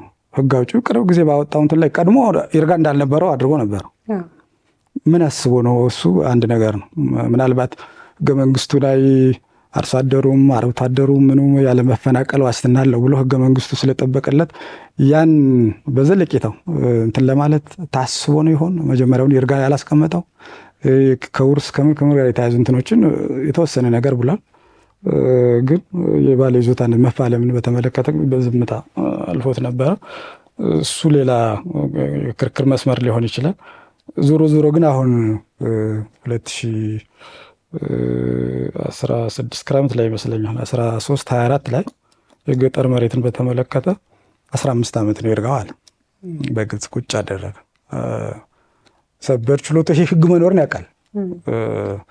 ሌሎች የከተማ እንትኖችን በተመለከተ አሉ። ከገጠር መሬት አጠቃቀም የተለያዩ ህጎች አሉ። ህጎቹ መለያየቱ ላይ እኔ ችግር የለብኝ። የራሱ ስርዓት ስለሚያስፈልገው ማለት ነው። የከተማ ቦታ በሊዝ ነው የሚተዳደረው። የምዝገባ ስርዓትም የተለየ እንትን ሊያስፈልገው ይችላል። በእርግጥ ሌላ እንትን ላይ እንደ ኢሹ የሆነው የተነሳ አዋጅ ቁጥር 818 2006 በኋላ በአዋጅ ቁጥር 1380 እንደተሻረው አዋጅ አለ። ምዝገባን በተመለከተ የካዳስተር የምን እንትኑ አጠቃላይ አፕላይ የሚሆነው በሀገሪቱ አጠቃላይ እንትን ነው። ኔሽን ዋይድ አፕሊኬሽን ያለው ነው። እሱም አይደለም ዋናው። ልክ የገጠር መሬትን 15 ዓመት አድርጎ መብቱን ሰፋ አድርጎ ህግ አውጪው ለመጠበቅ ሲታሰብ ከተማ ላይ ሲመጣ ግን ማጠር አለበት የሚለው ጀስቲፊኬሽን ሰበር ችሎቱ የትኛውን ይርጋል ሊያዝ የሚለውን ሲቸግረው ያደረገ ነው ብዬ ነው የማስበው። በአንድ በኩል መጀመሪያውኑም የሚጋጩ ውሳኔዎች አሉ ብሎ የለየው አለ 10 ዓመት ብሎ እሱን እንትን ብሎታል። ኢቭን ራሱ እሱ 10 ዓመት አሁን በህግ አውጪው ተግባራዊ አይሆንም ማለት ነው። ዲስ ምንድነው ኦርፋናይዝድ ሆኗል ማለት ነው። ይህ ምንድነው አባባሉ? ሰበር ችሎቱ የተረጎመው ትርጉም ተቀብሎ ስራ ላይ ሲያውል ቆየ። መጨረሻ ላይ ደግሞ ህግ አውጪው መጣና ህገ መንግስቱ በሰጠው ስልጣን ያን ትርጉም ቀሪ የሚያደርግ እንትን ይዞ ወጣ። ልክ 1723 ላይ እንደተደረገው አቶ ፊልጶስ አዋጅ ቁጥር 639 ማለት ነው። መያዣን በተመለከተ 1723 መስፈርት ማሟላት አለበት ተብሎ ተወስኖ ነበር። ግን ያ ፋይናንሻል ኢንስቲትዩሽንስ ቶታሊ ዳሜጅ የሚያደርግ መሆኑን አስታውሳለሁ። ሜይዴይ ላይ ሟቹ ጠቅላይ ሚኒስትር እጅግ በጣም አደገኛ የሆነ ውሳኔ ለሰበር ችሎቱ እንደወሰነ እንደሱ አልገለጹም በቀጥታ። ግን ሰበር ችሎቱ በሌበር ጉዳዮች ላይ እጅግ በጣም ሰራተኛን የሚጎዳ ውሳኔ እየሰጠ ነው፣ እንዴት ነው መንግስት የሚመለከተው የሚል ጥያቄ ሲነሳላቸው ይመስለኛል። አይ ይሄ ሴፓሬሽን ኦፍ ፓወር ነው፣ እኛ ጣልቃ አንገባም፣ ፍርድ ቤት ላይ ውሳኔውን እንዳለ ተቀብለን ነው። እኛም አሁን ለምሳሌ እኛ 42 ቢሊዮን ብር የሚያሰጣ ውሳኔ ተሰጠው፣ ያን እንዳለን የምንቀበለው እያሉ ስብሰባ ላይ እንትና ትንሽ ቆይተው ግን በፓርላማ ወስደው የሰበርን ውሳኔ በየትኛው አሜሪካን በሚገኝ ፍርድ ቤት የተሰጠ 1723 ተግባራዊ አይደለም ለሞርጌጅ። ይህም ብቻ አይደለም የተሰጠው ውሳኔ ካለም ተፈጻሚነት የለውም፣ በአዋጅ ላይ ነው። እንግዲህ እሱ ብቻም አይደለም ፔንዲንግ ኬዞችም ካሉ ተባለ። ያ በኢትዮጵያ የዳኝነት ታሪክ ውስጥ እኔ እጅግ በጣም ማረሳው እንትን ነው፣ ጠባሳ ነው። ትክክል ነው አይደለም ስርዓቱ ጋር ተያይዞ ዞሮ ዞሮ እኛ ህግ እንትን ሲለን የምንይዘው ህግ እንትን ሲለን ትንሽ ጠጋ ወዳለው መሄድን ግድ የሚል አይመስለኝም። በጥንቃቄ ያስፈልጋል። ጠጋ ወዳለው መሄድም ተገቢ ነው ቢባል እንኳን የትኛው ነው የበለጠ እንትን የሚለው የሚጠጋው የሚቀራረበው የትኛው ነው የሚለውን እዛው መጽሐፉ ውስጥ ላይ ያሉትን ድንጋጌዎችን መመርመርን የሚጠይቅ ይመስለኛል። አሁን እዚህ ጉዳይ ላይ የተደረገው ምንድን ነው? የገጠር መሬት እና የከተማ መሬት ምንጫቸው ህገ መንግስት ነው። የመብቶቹ ምንጭ ለከተማም ለገጠርም የባለ ይዞታነት መብት ነው የተረጋገጠላቸው። ስለዚህ ህገ መንግስቱ ተመሳሳይ ምንጭ እስከሆነ ድረስ እነዚህ መብቶች የሚጠበቁበትን አግባብ የሚደነግጉ ህጎች መለያየታቸው ይህን ምንጩን ግን ዞር ብለን እንዳናስብ ያደርጋል ብዬ አላስብም። እኔ ጥንቃቄ ያስፈልጋል። ስለዚህ በተሟላ መልኩ ትርጉም ባለው መልኩ ይህን መብት ሊጠብቅ የሚችለው የትኛውን የጋንትን ብንከተል ነው የሚለውን ማየት ነበረበት። ለዚህም አንደኛው ቀድሞ ማየት ይችል የነበረው የገጠር መሬትን በተመለከተ የወጣውን እንትን ነው። እሱን በተመለከተ ምናልባት ክርክሩ ከተነሳበት ጊዜ አንጻር ከህጉ ተፈጻሚ ከሆነበት ጊዜ አንጻር ቸግሮት ነው ለማለትም ያስችል አይደለም። ግን ለማየትም የፈለገው አይመስልም። ውሳኔው ላይ እንትን ሲል አዲሱን እንትን ማለት ነው 15 ዓመት የድሮዋን ነው 10 ዓመት ምናምኗን በተደጋጋሚ እንትን የሚላት እሱንም ከውሳኔው ሪዝኒንግ እንትን አኳያ ለመጠቀም ፈልጎ ይመስለኛል። እናም ወደ 10 ዓመት የወሰደበት አግባብ አንድ ትልቅ እንትን ነው፣ ድክመት ነው እኔ የማየው። ሌላው ቢቀር አንድ ሰው በማይንቀሳቀስ ንብረት ላይ ለተከታታይ 15 ዓመታት ግብር ከገበረና ይህንን ማስረዳት ከቻለ 15 ዓመታት ስለገበረ ባለሀብት የሚሆንበትን አግባብ የሚያሳይ ድንጋጌ አለ። ያ ሰው በህግ አግባብ አይደለም የያዘው፣ የሌላን ሰው ንብረት ያዘ፣ ግን ጊዜው አለፈ፣ አድቨርስ የሆነ ፖሴሽን ይዞ ግብር ገበረ። ይህን በማስረዳት በመቻሉ ግን ባለሀብቱ እሱ ነው ጊዜ በማለፉ ተብሎ ሊወሰን የሚችልበትን አግባብ የሚደነግግ አለ 1668 ላይ ማለት ነው። እሱ 15 ዓመትን ነው እንትን የሚለው። ስለዚህ ይሄ የከተማ ይዞታን በተመለከተ ህጋዊ ነው ሰውየው፣ እንደዛኛው ህገወጥ አይደለም። ህጋዊ ሆኖ ያጠረ ጊዜ ለእሱ አፕላይ መሆኑ ከህግ አግባብ ውጭ ይዞ በመገበሩ ብቻ ባለ ሀብት የሚሆንበትን አግባብ የሚጠብቅ ህግ እያለ ለእሱ ያጠረ እንትን ማለት ህግ ተግባራዊ ማድረግ ሎጂካሊም ሲታይ እንትን ያለው መፋለስ ያለ ይመስለኛል። በተቻለ መጠን ለዛ ለአድቨርስ ፖሰሰር የተሰጠውን ያክል ጊዜ እዚህ ላይም በአመሳስሎች አናሎጂን የምንለው ትርጉም እንትን ያለ ስኩዌር ሊፊት ባያደርግ እንኳን ይህን የትርጉም ደንብ ተከትለን እሱን ማድረግ እንችል ነበረ። እሱን አለማድረጉ እንደ አንድ ድክመት ነው የሚታየኝ። እኔ እንግዲህ የህግ አውጪውን አዝማሚያ ማየቱ ጠቃሚ ነው። በተለያዩ ህጎች በተለይ ተመሳሳይ እንትን የመብት ጥበቃ ስኩዌርሊ ባይሆንም እንኳን አሁን የመሬት ባለ ይዞታነት ነው ያለው እንትን እኛ ጋር እሱን በተመለከተ የገጠር የከተማ እያልን እንትን አለ እንጂ ህገ መንግስቱ ለእነዚህም ጥበቃ አድርጓል። ስለዚህ እነዚህን ህጎችን ሲያወጣ ህግ አውጪው ምንድነው ከረንትሊ ህገ መንግስታዊ እንትኖች እየመጣ ያለው የሚለውን የህግ አውጪውን አዝማሚያን በማየት አንድ አቋም ላይ መድረስ እየቻለ ይህንንም አጠቃላይ ሀሳቡ ምንድን ነው የሚለው ለማየት ያለመሞከሩም እንደ ድክመት ሊወሰድ ወይም ሊነሳ ይችላል የሚል እምነት አለኝ። ከሁሉም በላይ ከማስረጃ አይነትም ብናየው የገጠር ይዞታን በተመለከተ አብዛኛው የሚቀርበው አረንጓዴ ደብተር የሚባለው ነው። እሱም በሙሉ በሀገሪቱ ተመሳሳይ የምዝገባ ስርዓት ተከትሎ ተፈጽሟል። አንድ ነገር ነው። የከተማ እንትን ሬጅስትሬሽን ስርዓት ተከትሎ ብዙ አሁን ደግሞ ቴክኖሎጂ መጥቷል። በተለያየ መንገድ እጅግ ጠንካራ የሆነ ማስረጃ ያለው ነው። የትኛውን ነው አጭር ጊዜ መሆን ያለበት ብለሽ የምታስቢው፣ የትኛውን ነው ረጅም ጊዜ መሆን ያለበት የምታስቢው የሚለው ጥያቄ ሲነሳ እኔ የሚገባኝ ጠንካራ ማስረጃ ያለው ሰው፣ ምክንያቱም ይርጋ ከማስረጃ መጥፋት ከምን ጋር የተያያዘ ነው። ስለዚህ ያን ለመከላከል ተብሎ ሰው በጊዜው መብቱ ላይ ሳይተኛ በጊዜው መብትን ጠይቅ ተብሎ በህግ ስርዓት መዘርጋት አለበት ተብሎ የሚታሰበው ይሄ ለገጠር መሬት 15 ዓመት ተብሎ ረጅም ያም ደካማ የሆነ ማስረጃ ለያዘ ሰው፣ ከሁሉም በላይ ደግሞ የገጠር ሰው ከመሬቱና ህይወቱ የተገናኙ ናቸው። ዴይ ቱ ዴይ ላይፉ እዛው ከራሱም ብቻ አይደለም ከትውልድ እስከ ትውልድ የተገናኘ ነው እና መብቱ ላይ ችግር ቢፈጠር ቶሎ ጥያቄ ሊያቀርብ ይችላል ተብሎ የሚታሰበው እሱ ነው። እንደዛ ከሆነ 15 ዓመት ሊሆን አይችልም ነበረ ህጋዎች።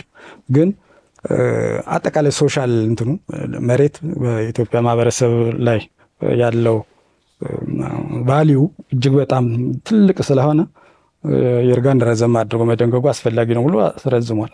ስለዚህ የከተማ ይዞታን በተመለከተ ስንት ተቋማት ናቸው ያሉት በዚህ ላይ ኃላፊነት ያላቸው ብዙ ነገር የሚሰሩ ማስረጃ እስከ ማሰባሰብ እስከምን እነሱ በእርግጥ እንትን ብለን ስናይ ማስረጃ ስላለው ለምን ትብሎ አልጠየቅም ልንል እንችል ይሆናል። ግን ከይርጋ ጽንሰ ሀሳብ ነው ያስረዳሁት ያለሁት። እንደዚህ አይነት ጠንካራ ማስረጃ ሊያዝበት ሊገኝበት የሚችለውን የከተማ ባለ ይዞታነትን ያጠረ ይርጋ ማምጣት ዳብል ስታንዳርድ ነው የሆነብኝ። ሁለት አይነት መመዘኛ፣ ምንጩ ተመሳሳይ ለሆነ መብት መጠቀሙ ሰበር ችሎቱ ሌላ አልሰራም፣ ህግ ነው ያወጣው። ባጭሩ እዚህ ላይ ለማለት ነው የሚችለው። የትኛው ህግ ነው እስቲ ለከተማ እንትን ይህን ተጠቀሚለው ዋቢ ነው ብሎ የጠቀሰው የፍትሐ ብሔር ቁጥር 1845ም ግዴታዎቹ ከውል የመነጩ ቢሆኑም ባይሆኑም ብሎ የተለየ ይርጋ ለሌላቸው ጉዳዮች ተፈጻሚ ማድረግ ይቻላል ብሎ ነው ያስቀመጠው። ያ ማለት ግን ለሁሉም ነገር ይሄ ድንጋጌ ተፈጻሚ ይሆናል ማለት አይደለም። ተመሳሳይ ህግ ላይ ያሉትን ነገሮችን በመጀመሪያ ኤግዞስት ማድረግ ይርጋን መኖር የለበትም እያልኩ አይደለም። ይርጋ አለው ብሎ መነሳቱ ጥሩ ነው። ለይርጋው ተፈጻሚ ትክክለኛው ህጉ የትኛው ነው የሚለውን በመለየት ሂደት ግን እኔ ስቷል የሚል እንትን ነው ያለኝ። የቤት መኖር ያለመኖር ፋክት የሚያመጣው ነገር አለ ወይ? እንግዲህ የክሱን ይዘት ነው ማየት ያለብን የሚመስል። ሰውየው ሕጉ በጠበቀለት የመብት አድማስ ስር ሆኖ ያን መብት ለመውሰድ ነው የፈለገው። ይዞታው የኔ ነው፣ ከዚህ ጊዜ በፊት እንደዚህ ሁኜ ወደዛ ሂጄ ነበረ፣ ስመለስ እንዲሁ ነው ተገኘ ብሎ ያን ማስረዳትም የሚችለው እዛ ላዩ ላይ የሰፈረው የሌላ ሰው እንትን ነው። ይህ የእሱን መብት ክሌም ከማድረግ አንጻር ሌላው ሰው ይዞታው ላይ ቤት የመስራቱ ጉዳይ ወደ መፋለም እንትን አያመጣም፣ ሊያመጣም አይችልም። እንደ ዲፌንስ ይሄኛው ቤት አለ፣ ቤቱን በዚህ አግባብ ነው የሰራሁ ምናምን ብሎ ክርክር ሊያነሳ ይችላል። ነገር ግን ሰበር ችሎቱ እዛ ላይ አንድ ቅድም ያልጠቀስ ነው 1178 እና 79 ጠቀስ ለማድረግ የሞከረበት እንትን አለ። ግን እሱ እዛ ጉዳይ ላይ ገዥነት አለው የለውም ብዙ አልሄድበትም። ዋናው ነገር ምንድን ነው? ይህኛው ቤት ሰራሁ የሚለው ሰው ቤት የሰራበትን ይዞታ ያገኘበትን መንገድ ህጋዊ መሆኑን የማስረዳት ግዴታ ነው ያለው። እንዳው ይርጋው ያግደዋል ቢባልለት ምን ይሆናል? በኋላ ምናልባት እንትን ሊነሳ የሚችል ክርክር ያለ ይመስለኛል። ይሄ ሰው አሁን ይርጋ አልፎለት በቃ ይዞታው ከነቤቱ ያኛውን ጠያቂ ይርጋ ስላገደው እንዳያዝክ ትቀራለህ ተብሎ ቢወሰን 10 ዓመት አልፎታል ተብሎ መንግስት አይጠይቀው ማለት ነው። እሱ ሌላ ነገር 1168 ቢጠቀስ ኖሮ ባለ ሀብትነቱም ተረጋገጠ ማለት ነው፣ እንደኔ ያረዳል ማለት ነው። ምክንያቱም ያኛው አንደኛው የባለ ሀብትነት ማግኛ መንገድ ነው 1168 ላይ በአመሳስሎስ በአናሎጂ አንድ ድንጋጌ እንትን ቢለው መንግስትንም ወደፊት አይ በፍርድ እኮ ተረጋግጦልኛል ብሎ እንትን ሊል ይችል ነበር። በኋላ የመሬቱ ባለቤት እኔ ነኝ፣ ህገ መንግስቱ ያረጋገጠልኝ፣ አልሰጠሁም በህግ አግባብ፣ ሌላ ሰው ሳይጠቀምበት እሱ በመተው እኔ ባለሀብት ክሌም እንዳላደርግ የሚከለክለኝ አይደለም። ስለዚህ ተነስ ብሎ ያለ እንትንም ለእንትን ሊለው ይችላል። ስለዚህ ይሄን ነው የምለው።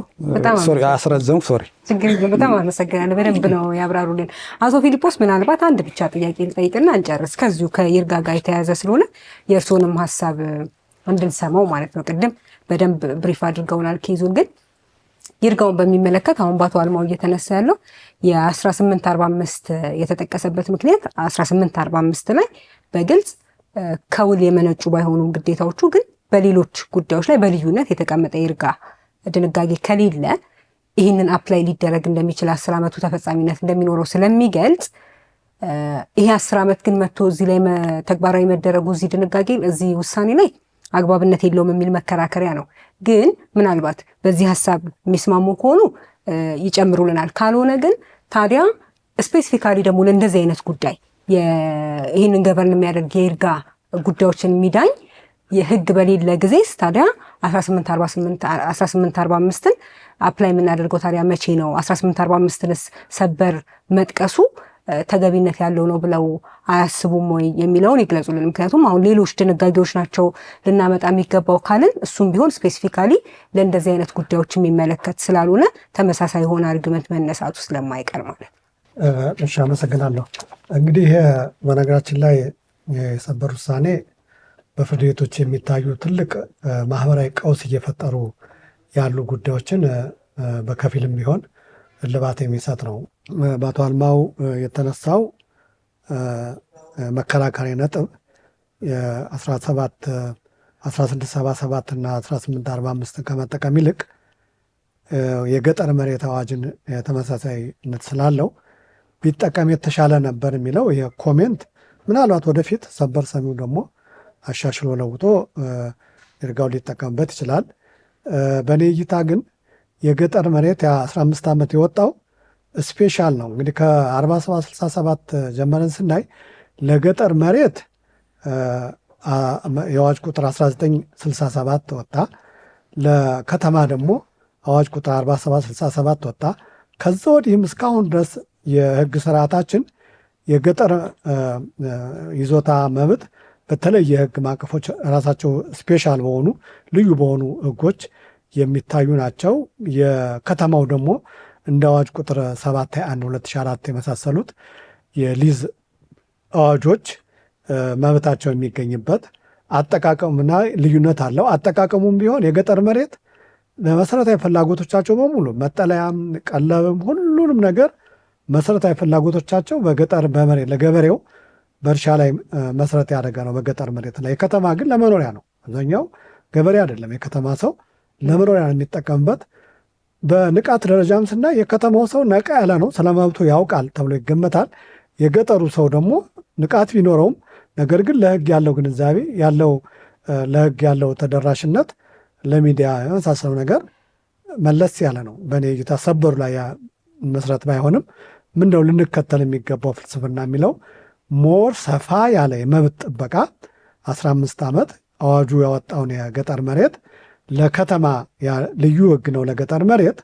ስለዚህ ለከተማው ደግሞ አዋጆች ሰበር የጠቀሳቸው አሉ እንደ 721 2004 የመሳሰሉት ለከተማው ያንን ተግባራዊ ከማድረግ ይልቅ ሁለቱ ስሪታቸው የተለያየ ስለሆነ የስርዓታቸው የህግ ስርዓታቸው ሁለቱም የማይንቀሳቀስ ሀብትን የሚመለከት ቢሆንም ነገር ግን ልዩነቱ መሰረታዊ ልዩነቶች ስላላቸው ለከተማ ይዞታ መብት ጥበቃ ከገጠሩ እኩል ሊሰጠው አይገባም። ለከተማው ላይ በዘረዘርኳቸው ምክንያት 10 ዓመት ማድረጉ ልዩ ህግ ሌላ ስለሌለ ከገጠር መሬቱ ባለፈ የፍትሐብሔር ህጉን 1677 እና 1845 ተጠቅሞ ወደዚህ ማምጣቱ አሁን ለጊዜው እኔ ምክንያት የሆነው ይታየኛል። ነገር ግን ወደፊት ደግሞ ከህገ መንግስቱ ከምንም አንጻር ታይቶ ደግሞ የህግ አቋም ይለያያል። ህግ በጣም አተረጓጎሞች ይለያያሉ። አሁን አቶ አልማው ባየው መነጽር የሰበር ዳኞቹ አላዩት ሊሆን ይችላል። ቢረዱ ደግሞ ለዚህም ነው እንደዚህ በሚዲያ ኮሜንት ማድረግ በጽሁፍ አቶ አልማው በጽሁፍም ኮሜንት አድርጎበታል።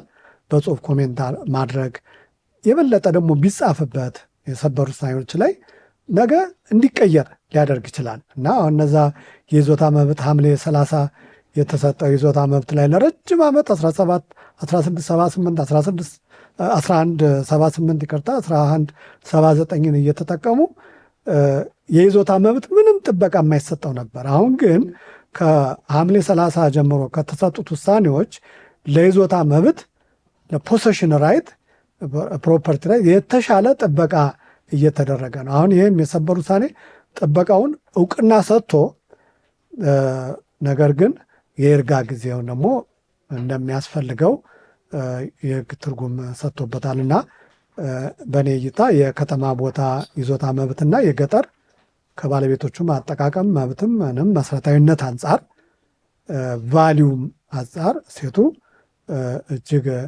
ሰፋ ያለ ልዩነት ስላላቸው ምናልባት ሰበሮ ይህን ተገንዝቦ ነው አይደለም የሚለው እንደተጠበቀ ሆኖ የአቶ አልማውን ሀሳብ ቀላል አይደለም፣ አከብራለሁ። እሱም ሊያስኬድ የሚችል ነው። ነገር ግን በእኔ እይታ ደግሞ ያው ህግ ባለሙያ እይታ ስለሚለያይ ይሄኛው ያስማማል የሚል ምን ፍጹም ነው ማለት ሳይሆን ያስማማል የሚል እይታ ነው ያለኝ በእኔ እይታ። እንግዲህ በተለያየ ጊዜ አንዱ ውሳኔ ሲሰጥ ከሌላው ኮንሲስተንት መሆን አለበት። አሁን ደግሞ ከዛ ወዲህ የተሰጠ ውሳኔም አለ። አሁን መጋቢት 25 የተሰጠ ውሳኔ አስቀድሞ ምዝገባ ያደረገ ሰው በኋላ ምዝገባ ካደረገ ሰው ወደ ስልቨር እርግጥ ወደ 5 ዳኞች መልሶታል ሰበር ሰሚው የተሻለ ጥበቃ ቀዳሚ ጥበቃ ሊሰጠው ይገባል የሚለውን ትርጉም ሲሰጥበት ሰፋ ባለ መልኩ አልተብራራም። በምን መልኩ ነው ይዞታ መብቱ የተገኘው? ሁለቱስ በተመሳሳይ ይዞታ መብት ስልጣን ባለው አካል ይዞታ አግኝተው ከሆነ ማን የተሻለ ይዞታውንስ ይዞታውን ብቻ ሳይሆን ባለሀብትነት መብት ያቋቋማል? በዛ በይዞታው መብት ላይ ምዝገባ ብቻ አይደለም፣ ካርታ ብቻ ወረቀት ብቻ አይደለም የሚሰጠው። እሱ በ1196 በ1195 ፍትሐብሔር ሕጋችን የተሰጠውንም በ1196 ማረም የሚቻልበት ነው። ስለዚህ የቴክኒካል ነገሮች የሆኑ ምዝገባ ነገሮች ሳይሆን ማን ነው የተሻለ የባለሀብትነት እና የይዞታ መብት፣ ይዞታ ከሆነ ይዞታውን፣ ባለሀብትነት ከሆነ ባለሀብትነቱን መብት በደንብ በጠራ ሁኔታ በተብራራ መልኩ ቢቻል ምርምሮችንም ባጣቀሰ መልኩ በተለይ በ7 ዳኞች የሚሰጥ ውሳኔ ህግ ማለት ነው። ስለዚህ ፕሬዚደንት ስለሆነ በተብራራ ውሳኔ ሊሰጥ ይገባል እና አንዳንዴ አሁን የሐምሌ 30ውን ስናየው ይህን የካቲት 30ውን ስናየው የመጋቢት 25 ደግሞ የተሰጠውንም ውሳኔ ስናየው ወጥነት የሚጎድልበት ሁኔታ ይስተዋላልና ሰበር ሰሚ ችሎት በተለያዩ ጭብጦች በሚሰጣቸው ውሳኔ የህግ አተረጓጎም አንዱ መሰረታዊ ነገር ከሶስቱ የህግ ፈላስፎች እንደሚናገር ከሶስቱ መሰረታዊ ነገሮች አንዱ ኮንሲስተንት መሆን ነው። በተለያየ ህግ የቤተሰብ ህጉ ሲተረጎም፣ የንብረት ህጉ ሲተረጎም፣ የውል ህጉ ሲተረጎም ኮንሲስተንት በሆነ መልኩ ተመሳሳይ በሆነ መልኩ ኮሄረንስ ይሉታል ደግሞ ሌላው ያኛውም ደግሞ በተስማማ መልኩ አንደኛው ህግ ሲተረጎም ከሌላው ጋር በተስማማ መልኩ ማገናዘብ ያስፈልጋል። ሶስተኛው መመዘኛ ደግሞ ኮንሲኩዌንሱን ውጤቱን ያገናዘበ ቅድም በአቶ አልማው የተገለጸው 1123 ላይ የተሰጠው 1723 ላይ የተሰጠው ውሳኔ አዲስ ህግ እስከ ማውጣት ያደረሰ በጣም የቼክ ኤንድ ባላንስን የጁዲሻልን ስልጣን በተለየ መልኩ በአዋጅ ህግ አውጪው በአዋጅ የፍርድ ቤቶችን ውሳኔ በዛውም ይህን ሳይል ሊፈጸሙ አይፈጸሙም ያሉ ክርክሮች ሁሉ በዚሁ ይቋረጣሉ እስከሚል ድረስ እንደዛ ያን ውጤት እንዳያመጣም ምንድን ነው የሚያመጣው የህዝብ ላይ የፖሊሲ ሜከሮች ላይ ህግ አስፈጻሚው ላይ ምን ያመጣል የሚለውን ከተከራካሪዎቹ ወገኖች ባለፈ ተከራካሪዎቹ ወገኖች ሁለት ቢሆኑም የህዝብ ጥቅም አለ። የህዝብ በስተጀርባ በዚህ አሁን ባየነው በየካቲት 30 ላይ በጅላሎ ኩመልና ከታምራት መርከቡ በስተጀርባ የህዝብን መብት ነው የሚመለከተው አጠቃላይ እና የህግ ሳይንሱን ጁሪስፕሩደንስን የሚያናጋ እንዳይሆን ኮንሲኩዌንሱንም ያገናዘበ መሆን አለበት እና ስለዚህ አንዳንዴ ዲስክሪሚኔሽን እንዳይፈጠር ቅድም በአቶ አልማው እንደተነሳው በገጠር ማህበረሰቡና በከተማው ደግሞ ዲስክሪሚኔሽን ይፈጥራሉ ሊታይ የሚገባው ነው። ዲስክሪሚኔሽን ልዩነት አድሏዊነትም እንዳይፈጥርም አሁን ይሄ የሚፈጥር ይመስላል። ስለዚህ ጀስቲፋየብል ነው ወይ ምክንያታዊ ነው ወይ የገጠር መሬትን ይርጋና የከተማን ያንን ይርጋ ጀስቲፋይ ማድረግ አለበት ማለት ነው። በምክንያት ፐርሱዌሲቭነስ አሳማኝነት አንዱ መሰረታዊ ነገር ስለሆነ በተለይ ለሰበር ሰሚ ውሳኔ ያንንም ሀሳብ የአቶ አልማውን ሀሳብ በዛ መልኩ እጋራዋለሁ። ስለዚህ ለእኔ ያለኝ እይታ ይህን የሚመስል ነው። በጣም አመሰግናለሁ። ምናልባት አሁን መጨረሻ ላይ የጨመሩት ላይ አቶ ፊልጶስ ጉዳያቸው ወይም ጭብጣቸው የተለያየ እንኳን ቢሆን ሰበር ሰሚ ችሎቱ የሚሰጣቸው ውሳኔዎች እርስ በርሳቸው የሚጣረሱ እንዳይሆን ጥንቃቄ መደረግ አለበት የሚለው ላይ እርስዎ ካሉትም ልምድ በመነሳት ምናልባት እዚህ ላይ የሚጨምሩት ነገር ካለ። እሺ፣ መልካም። የገጠርና የከተማ መሬትን በተመለከተ የተለያዩ ህጎች ተፈጻሚ እንዲሆኑ መደረጉ በታሪክ ደረጃም የቆየ መሆኑ ላይ እኔ እሱ ላይ እንትን የለብኝም። ከአቶ ፊልጶስ እንዳለው የተለያዩ ህጎች በተለይ ከ67 በኋላ በርካታ እንትኖች ተግባራዊ መሆናቸው ይታወቃል። ግን ያኔ እንደዚህ አይነት ህጎች ሲወጡ የነበረበት ሁኔታ አውድና ከ1987 ወደዚህ ደግሞ ያለው የመሬት ስሪት የተለያዩ ናቸው። ህገ መንግስቱ ባለይዞታነትን ለገጠርም ለከተማ ዜጋ ይጠብቃል። ምንጩ ተመሳሳይ ነው ለሁሉም። አስተዳደሩ እንዴት ይሁን እንዴት ነው የምናስተዳድረው የሚለውን በተመለከተ ለገጠርም የተለየ እንትን አውጥቷል፣ ለከተማው የተለየ የህግ ማዕቀፍ አውጥቷል። ስለዚህ ያም ተገቢ ነው እንደዛ መደረጉ። ግን አስፔክታቸው ሊያሳኩ የፈለጉት ግብ ሁለቱም እንትኖች የህግ ማዕቀፎች የተለያየ ነው። ይህ ማለት ግን የመብቱን ምንጭነት ህገ መንግስቱን ግን አይቀይሩትም። ለሁሉም እኩል ነው። ይልቁንም እንዳውም በተለያየ የህግ ማዕቀፍ ተደርጎ ይርጋው ምን ሁሉ ዝንጉርጉር ከሆነ በህግ ፊት እኩል ሆኖ የመታየት እንትንም ቅድም አቶ ፊልጶስም ጠቀስ አድርገዋል። እሱ እንዲያውም ትልቁን ህገ መንግስታዊ መብትንም የሚጻረር ነው የሚሆነው። በተቻለ መጠን የአስተዳደር ስርዓቱን የሚገዙ የህግ ማዕቀፎች የተለየ ቢሆኑ በመሰረታዊ ነጥቦች ላይ ግን የሰፋ ልዩነት እንዲኖራቸው መደረግ የለበትም አጠቃቀሙን በተመለከተ እርግጥ ነው አርሶ አደሩ የእርሻ መሬት ብዙ ሊኖረው ይችላል። መኖሪያ ቤቱን እንትን የሚለው አንድ በተወሰነ ቦታ ላይ ነው ሊሰራ የሚችለው፣ ሁሉ ላይም ላይሰራ ይችላል። እንትንም እሱም መሰረታዊ ልዩነት ነው ተብሎ ሊወሰድ የሚችልበት አግባብ ያለ አይመስለኝም። እንዲያውም እኔ ይሄ ንቃተ ህግ ምናምን የሚለውም ለዚህ ብዙም አግባብነት ያለ አይመስለኝም። ምክንያቱም ህግ ለሁሉም ነው አይደለም ተፈጻሚ ሆነ ህግን ያለማወቅ ምናልባት ሚቲጌቲንግ እንትን ሊሆን ይችላል። መማር ነው ያለ መማር፣ ንቃተ ምናምን ያለ መኖር፣ እሱም ለይርጋ እንትን መሆን የለበትም። እኔ ቅድም ያነሳሁት ከዚህ አንጻር ሳይሆን ከማስረጃው ጥንካሬ ነው። ገጠር ላይ ጠንካራ ያልሆነው አረንጓዴ ደብተር የሚባል በቀበሌ ሊቀመንበርም በምን በተለያየ መንገድ ሊሰረዝ የሚችል እንትን አለ፣ ሰነድ አለ። ዊክ ነው በጣም። እሱን የያዘውን ሰው 15 ዓመት ያክል እንዲጠብቅ ማድረግ፣ የመንግስትን መስሪያ ቤት ተማምነው ሁሉን ሪኳየር ኮንዲሽኖችን አሟልቶ በጣም ኮንክሪት የሆነ የሰነድ ማስረጃ የወሰደውን የከተማ ነዋሪ ደግሞ ያንተማ በአጭር ጊዜ ነው ይርጋው መሆን ያለበት ብሎ ማለት ከዚህ አንጻርም ተገቢነት ምክንያታዊነት ይጎድለዋል፣ ያንሰዋል።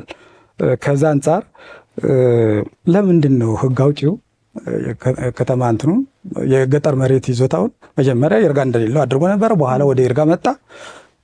እሱ እጠራጠራለሁ ምናልባት ትንሽ ሰፋ እንዳይሉ እንጂ የፌዴሬሽን ምክር ቤት ይህን እንትን ይርጋ ይኑር መባሉን እስካሁን በእርግጥ እንትን አላለም። በዚህ ጉዳይ ላይ ግን በግልጽ ቁልጭ ብሎ መጥቶለታል። እስቲ እንትን የሚል ይመስለኛል። ዋናው ነገር ምንድን ነው? ይሄ ህገ መንግስቱን ያከበረ ሁሉንም ዜጋ እኩል የሚያይ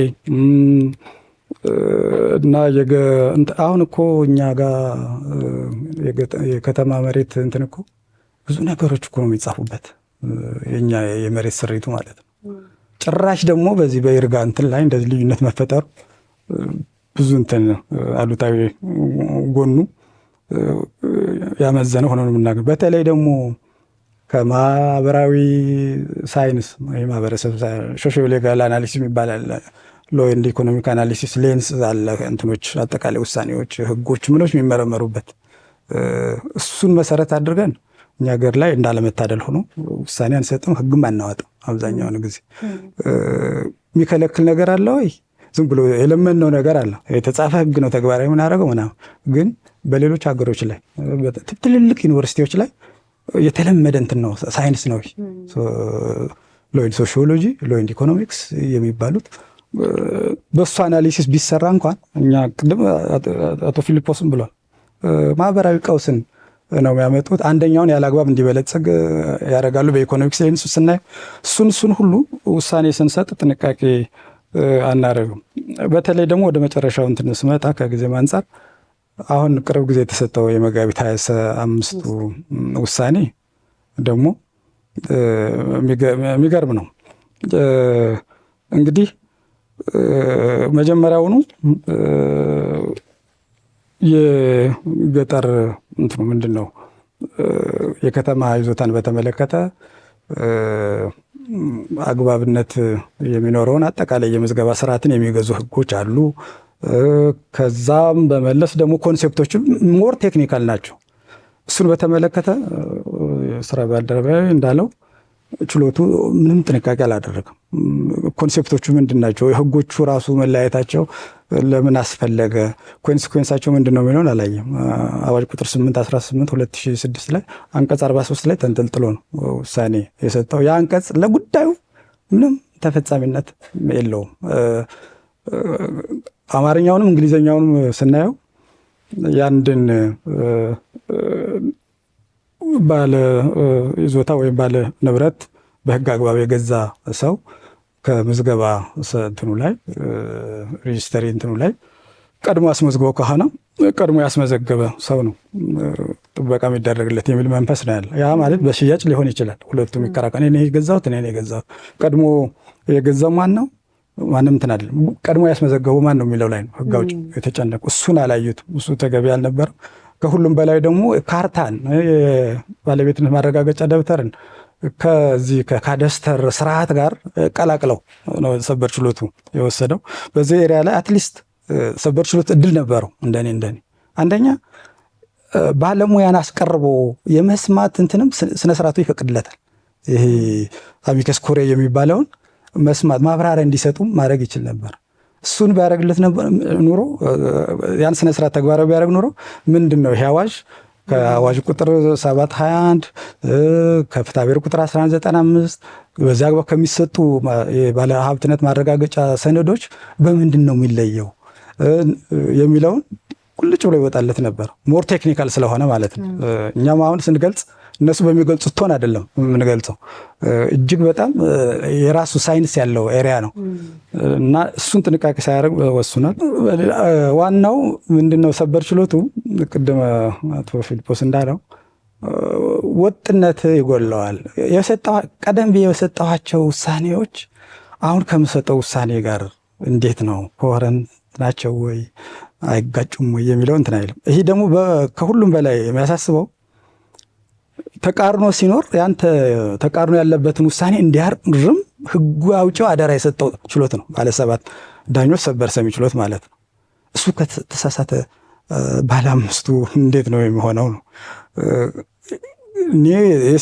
ትክክል ነው። የሰው ስብስብ ነው፣ መላእክት አይደሉም፣ ሊሳሳቱ ይችላሉ። ግን በተቻለ መጠን እንደው ሙሉ በሙሉ አመቱን በሙሉ ስተት የሌለውን ስራ ይስሩ እያልኩ አይደለም።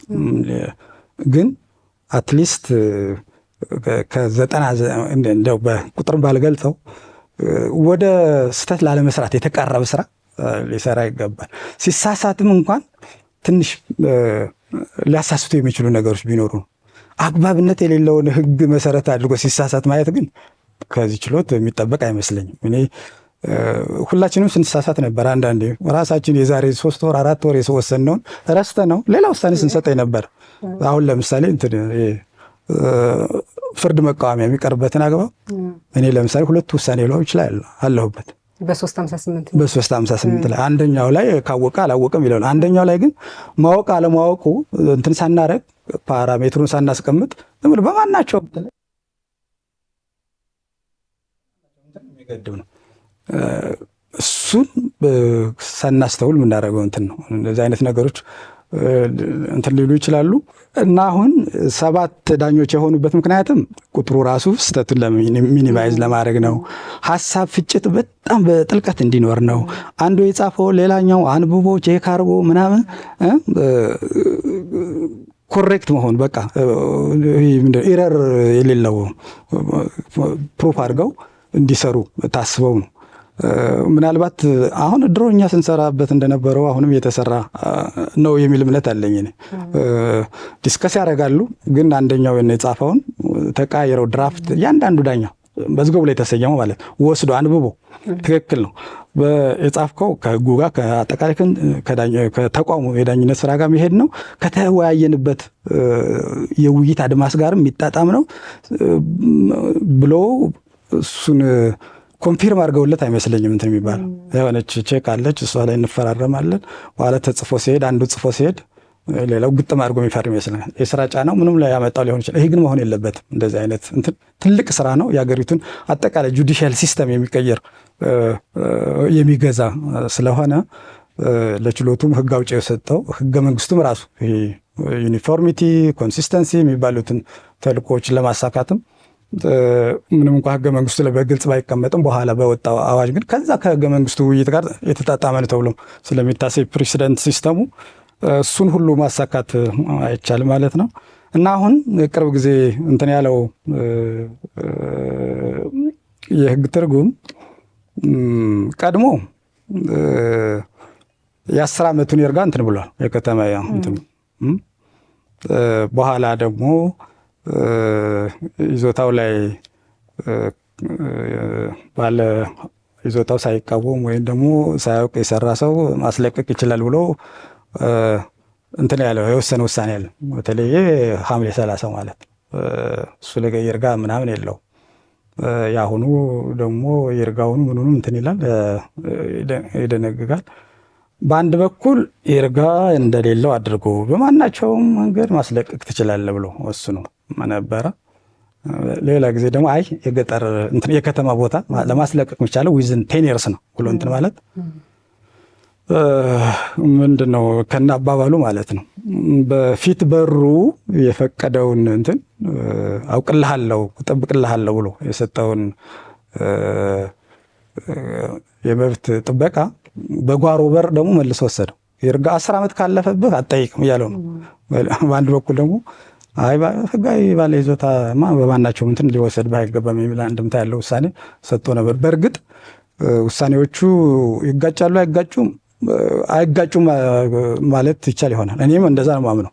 አንዳንዶቹ በሶሻል ሚዲያ ላይ አረ ውሳኔዎቹ ይጋጫሉ የሚል ጥያቄም እያነሱ ነው። እኔም አይጋጩም የሚለው ምንድነው አንደኛው ሳብስታንቲቭ ራይት ነው እንትን ያለው መሰረታዊውን የመብት ጉዳይ ነው ምላሽ የሰጠው። ሌላኛው ደግሞ ይሄ በ10 ዓመት ይርጋ ይታገዳል ያለው ፕሮሲጀራል እንትን ነው። ስለዚህ እነዚህ የተለያየ እንትን እንዲኖራቸው ማድረጉ በመሰረታዊነት ይጋጫሉ ብሎ እንትን ማለት አይደለም። ግን በመብት ጥየቃ አንጻር ሲታይ ግን በአንደኛው መዝገብ ላይ የሰጠውን እንትን ጥበቃ በሌላኛው መዝገብ ላይ በይርጋ ቀሪ እንዲሆን ማድረጉ ትልቅ ችግር የሚያመጣ ነው የሚል አረዳድ ነው በበኩል ያለው። አጠቃላይ ውሳኔዎቹ ሲወሰኑ ሊደረጉ የሚገባቸው ጥንቃቄዎች፣ አቺቭ ሊደረጉ የሚገባቸው እንትኖች ጎሎች ምንድን ናቸው የሚለውን ጊዜ ለመቆጠብ ያክል አቶ ፊሊጶስ ጋር ምንም ያለያየን ነገር ያለ አይደለም። ከመድገም እቆጠባለሁ። እሺ፣ በጣም አመሰግናለሁ ሁለታችሁንም። በደንብ ነው እየተነተናችሁልን። ለተመልካቾቻችንም ከውሳኔውን ግልጽ ከማድረግ በዘለለ ደግሞ ሙያዊ አስተያየታችሁን የሰጣችሁበት ስለሆነ ሰበር ሰሚ ችሎቱ ራሱ ቀጥሎ የሚሰጣቸው ውሳኔዎች ይህንንም ጨምሮ ድጋሚ ለማየት የሚያስችል በጣም ደስ የሚል ትንታኔን የሰጣችሁልና ሁለታችሁንም አመሰግናለሁ። እግዚአብሔር ይስጥልኝ። እኛም እናመሰግናለን። እግዚአብሔር ያክብርልን። ይሄ ፕሮግራምሽ በጣም ተወዳጅ ነው፣ ብዙ ሰው የሚከታተለው ነው። በዚህ ፕሮግራም ላይ እኛ ተጋብዘን ያለንን ልምድ ከሀሳብ እንድንካፈል እድል ለማግኘታችን እግዚአብሔር ያክብርልን። እሺ፣ በጣም አመሰግናለሁ። እግዚአብሔር ያክብርልኝ። እኔም በጣም አመሰግናለሁ። እሺ ተመልካቾቻችን፣ የፌዴራል ጠቅላይ ፍርድ ቤት ሰበር ሰሚ ችሎት በመዝገብ ቁጥር 244308 የካቲት 30 2018 ዓ.ም በ7 ዳኞች ተሰይሞ የሰጠውን ውሳኔ መነሻ በማድረግ ከጠበቃና የህግ አማካሪዎች ከሆኑት አቶ ፊሊጶስ አይናለምና አቶ አልማወሌ ጋር ያደረግነው ውይይት ይህንን ይመስል ነበረ። ሳምንት በሌላ የህግ ጉዳይ ከሌሎች እንግዶች ጋር ጠብቃችኋለሁ። እስከዛው ሰላም።